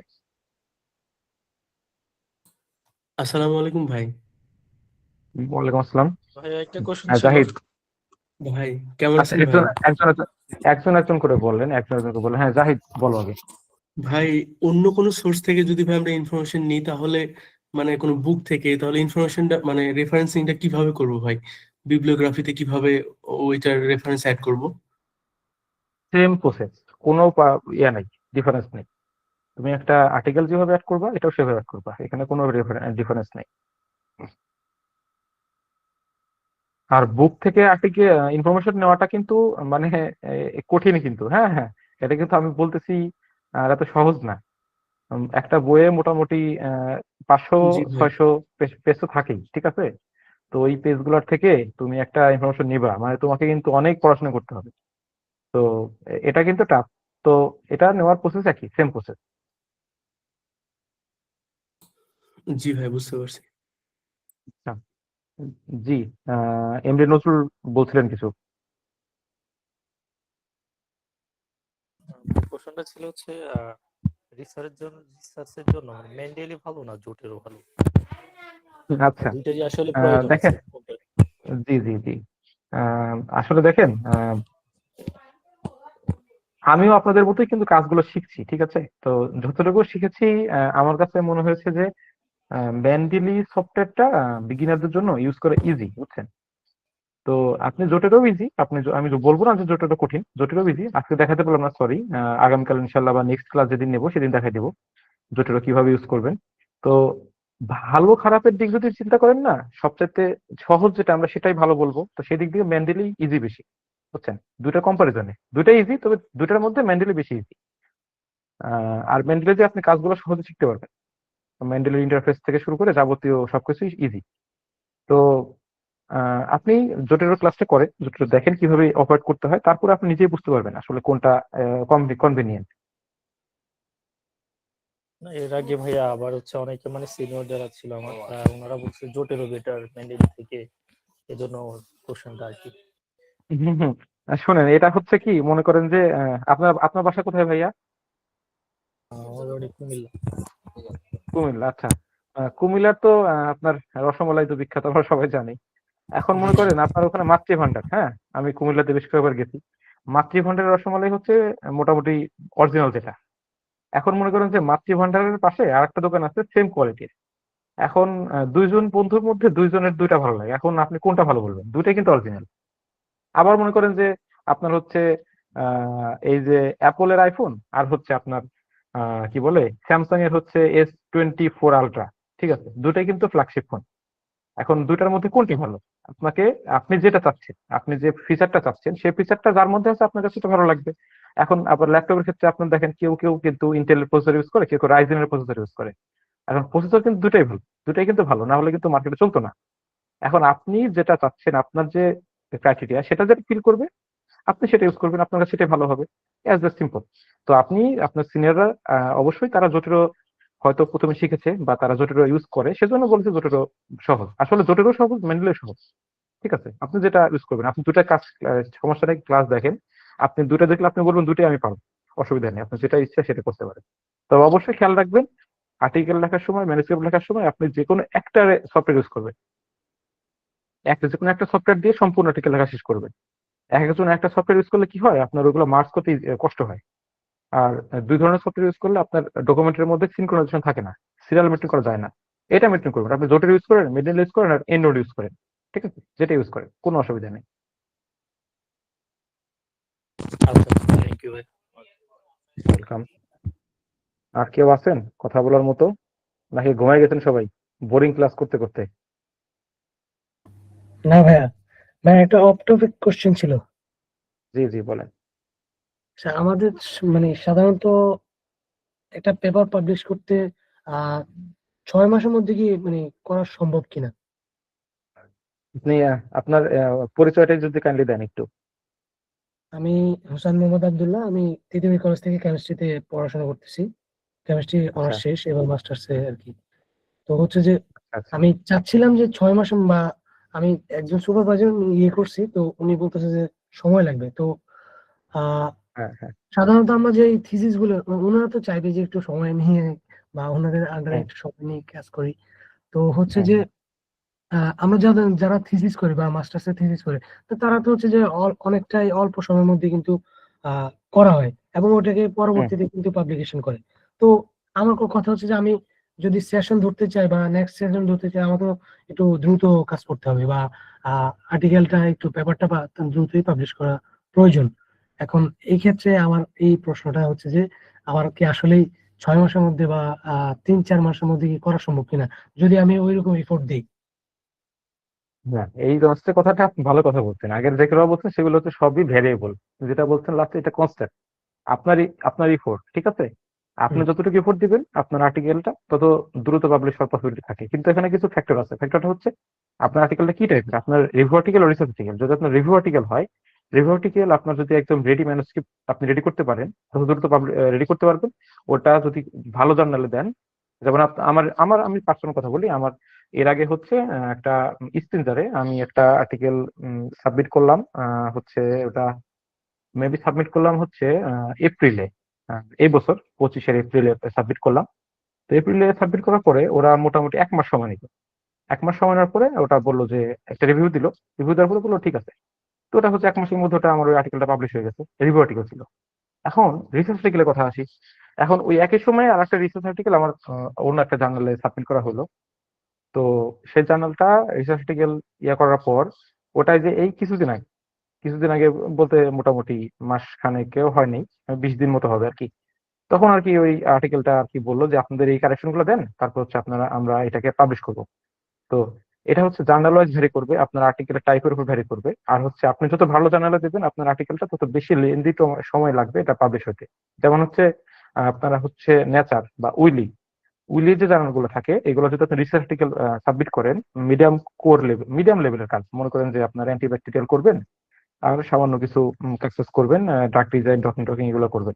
তো এইগুলো যখন করবেন তখন হচ্ছে আপনাদের এগুলো মোটামুটি ওদের ওয়েটিং পিরিয়ড থেকে 9 মাস, বুঝছেন? 6 থেকে 9 মাস থাকে উইলিতে, ভালো জার্নাল গুলো যদি দেন 6 থেকে 9 মাস থাকবে ওয়েটিং পিরিয়ড। ওয়েটিং পিরিয়ডের পরে আপনার আর্টিকেল ওরা চাইলে বাদ দিতে পারে, আবার একসেপ্ট করতে পারে, আবার রিভিউ দিতে পারে। এখন রিভিউ কিন্তু অনেক সময় 2টা রিভিউ আসার পরেও আর্টিকেল কিন্তু বাদ হয়ে গেছে, এমন অনেক ইতিহাস আছে, বুঝছেন? তো এটা আসলে আপনার নির্ভর করবে আপনি কি কাজ করছেন তার উপরে, আপনার আর্টিকেলটা কি ধরনের তার উপরে, এবং আপনি কোথায় সাবমিট করবেন তার উপরে। তবে আপনার যত ভালো জার্নাল হবে সেক্ষেত্রে সময়টা একটু বেশি লাগবে, সোজা কথা এটাই। আর বুঝছি। হচ্ছে আর এখন আপনি যদি যেটা বললেন যে আপনি কম সময়ের মধ্যে আপনি একটা আর্টিকেল নিয়ে সেশন দিতে যাচ্ছেন, বা সামনে কোনো একটা সেশন, ফল, স্প্রিং, উইন্টার, সামার যেটা বলেন আপনি সেশন দিতে যাচ্ছেন। এখন অবশ্যই আপনার বাকি ডকুমেন্ট গুলো আপনি রেডি করেন। আপনার অন্যান্য ডকুমেন্ট গুলো রেডি করার পাশাপাশি আপনার আর্টিকেল গুলো আপনি ফোকাস করবেন যে আমি কাজগুলো শিখে ফেলবো আগে। কারণ আপনি শুধুমাত্র আর্টিকেল থাকাই কিন্তু আপনার শর্ত না। আর্টিকেল অবশ্যই আপনাকে অ্যাডভান্টেজ দেবে, কিন্তু আপনার কিন্তু কাজ শেখাটা জরুরি। আপনি শুধু কাজ কাজ পারেন না, আর্টিকেলের নাম আছে, ওই আর্টিকেলের নাম দিয়ে কিচ্ছু হবে না, বুঝছেন? ওই আর্টিকেলে আপনার কিছুই করতে পারবেন না। সেজন্য আপনি আর্টিকেলের পাশাপাশি কাজগুলো শেখার ট্রাই করেন। এবং আমি আপনার হয়তো অনেকে বিশ্বাস করবেন না, কিন্তু আমি কিন্তু সত্য কথা বলছি। আমি কিছুদিন আগে একটা প্রোফাইল ঘাটতেছিলাম, তো ওনার হচ্ছে কোনো রিসার্চ পেপার নাই, ঠিক আছে? ওনার রিসার্চ পেপার নাই। ওনার হচ্ছে সিজিপিএ মোটামুটি ভালো। ওনার হচ্ছে আপনার এক্সট্রা কারিকুলার অ্যাক্টিভিটিস কিছু আছে। তো উনি হচ্ছে একটা জব করতো আর কি, জব করতো। তো ওনার হচ্ছে এরাসমাস পুন্ডাস স্কলারশিপ, ইউরোপের সবচাইতে প্রেস্টিজিয়াস স্কলারশিপ, এটাতে ওনার হয়ে গেছে। ওনার হচ্ছে ম্যাটেরিয়াল সায়েন্সে হয়ে গেছে, ম্যাটেরিয়াল ইঞ্জিনিয়ারিং সায়েন্সে। তো এটা হচ্ছে কিন্তু একটা বিগ অ্যাডভান্টেজ। তো নট নেসেসারি আপনার পেপার লাগবে বিষয়টা এমন না, আপনি কাজ শিখেন, কাজের প্রতি গুরুত্ব দেন, আর পেপারের জন্য ট্রাই করতে থাকেন। রিভিউ আর্টিকেল সবচেয়ে দ্রুত পাবলিশ করা সম্ভব হয়, আপনি চেষ্টা করেন যে যদি বেশি দ্রুত সম্ভব হয় রিভিউ আর্টিকেলের দিকে ফোকাস করার। তাহলে দেখবেন যে আপনার 2-3 মাসের মধ্যে আপনার মোটামুটি একটা পেপার রেডি হয়ে যাবে, তারপর সাবমিট করবেন। মোটামুটি 4 মাসের মধ্যে আশা করা যায় একটা পেপার আপনার প্রোফাইলে যুক্ত হতে পারবে, যদি রিভিউ আর্টিকেল হয়। আর রিসার্চ আর্টিকেল হলে একটু সময় লাগবে ভাই, এই বিষয়ে আসলে কিছুই করার নেই, বুঝছেন? জি ভাই, এটা একটা ভালো কথা বলছেন আর কি। তাহলে আমার জন্য এটা আহ আশা করি এটা আমি মাথায় রাখবো আর কি। আর জি। হচ্ছে হ্যাঁ, ঠিক আছে, এটাই। আসসালামু আচ্ছা, আলাইকুম ওয়ালাইকুম আসসালাম। ভাই, আমার একটু অন্যরকম কোয়েশ্চেন ছিল। যদি হচ্ছে কোন একটা কনফারেন্স বা থিসিস এর জন্য আমার বাংলাদেশি জি। মেডিকেল ডাটা লাগে, সেক্ষেত্রে বাংলাদেশি মেডিকেল ডাটা তো তেমন পাওয়াই যায় না। মানে রিজিওনাল ভিত্তিক আমি হচ্ছে কোন একটা পেপার বা কনফারেন্স যদি হচ্ছে আমি কি এ, করতে চাই, তখন সেক্ষেত্রে বাংলাদেশ ডাটা সেট কিভাবে কম সময়ের মধ্যে পাইতে পারি আর কি ভাই? কি ধরনের ডাটা আপনি আমাকে বলতে পারেন? উম ওটা যেমন ধরেন হচ্ছে কয়েকদিন আগে হচ্ছে চিকুনগুনিয়া গেল, মানে বেশিরভাগ আচ্ছা। ভালোই।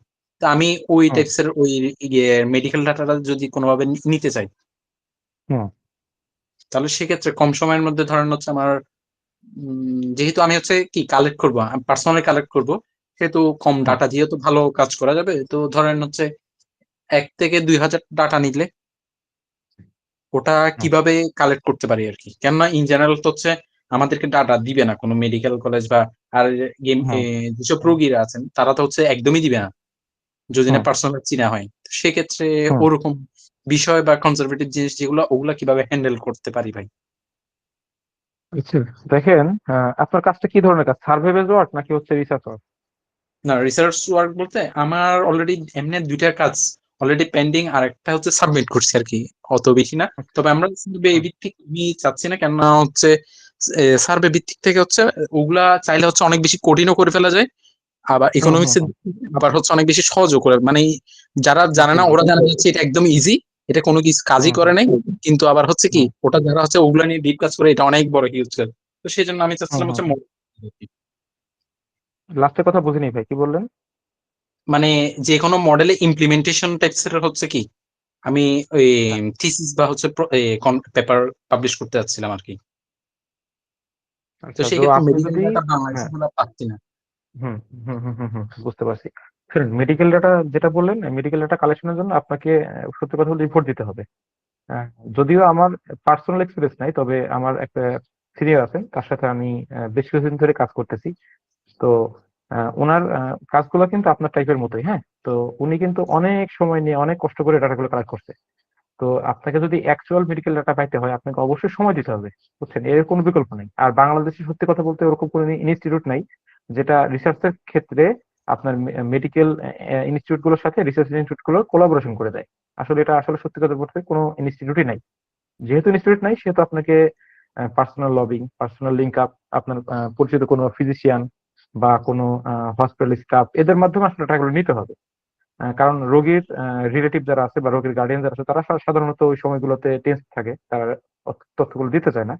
আপনাকে এই ওয়েতে যেতে হবে, আর এই ওয়েতে গেলে আপনার সময় বেশি লাগবে। এটা আসলে ইজি ওয়েতে নাই, আর ইজি ওয়েতে যে কাজটা হয় সেটা আসলে ভালো হবে না।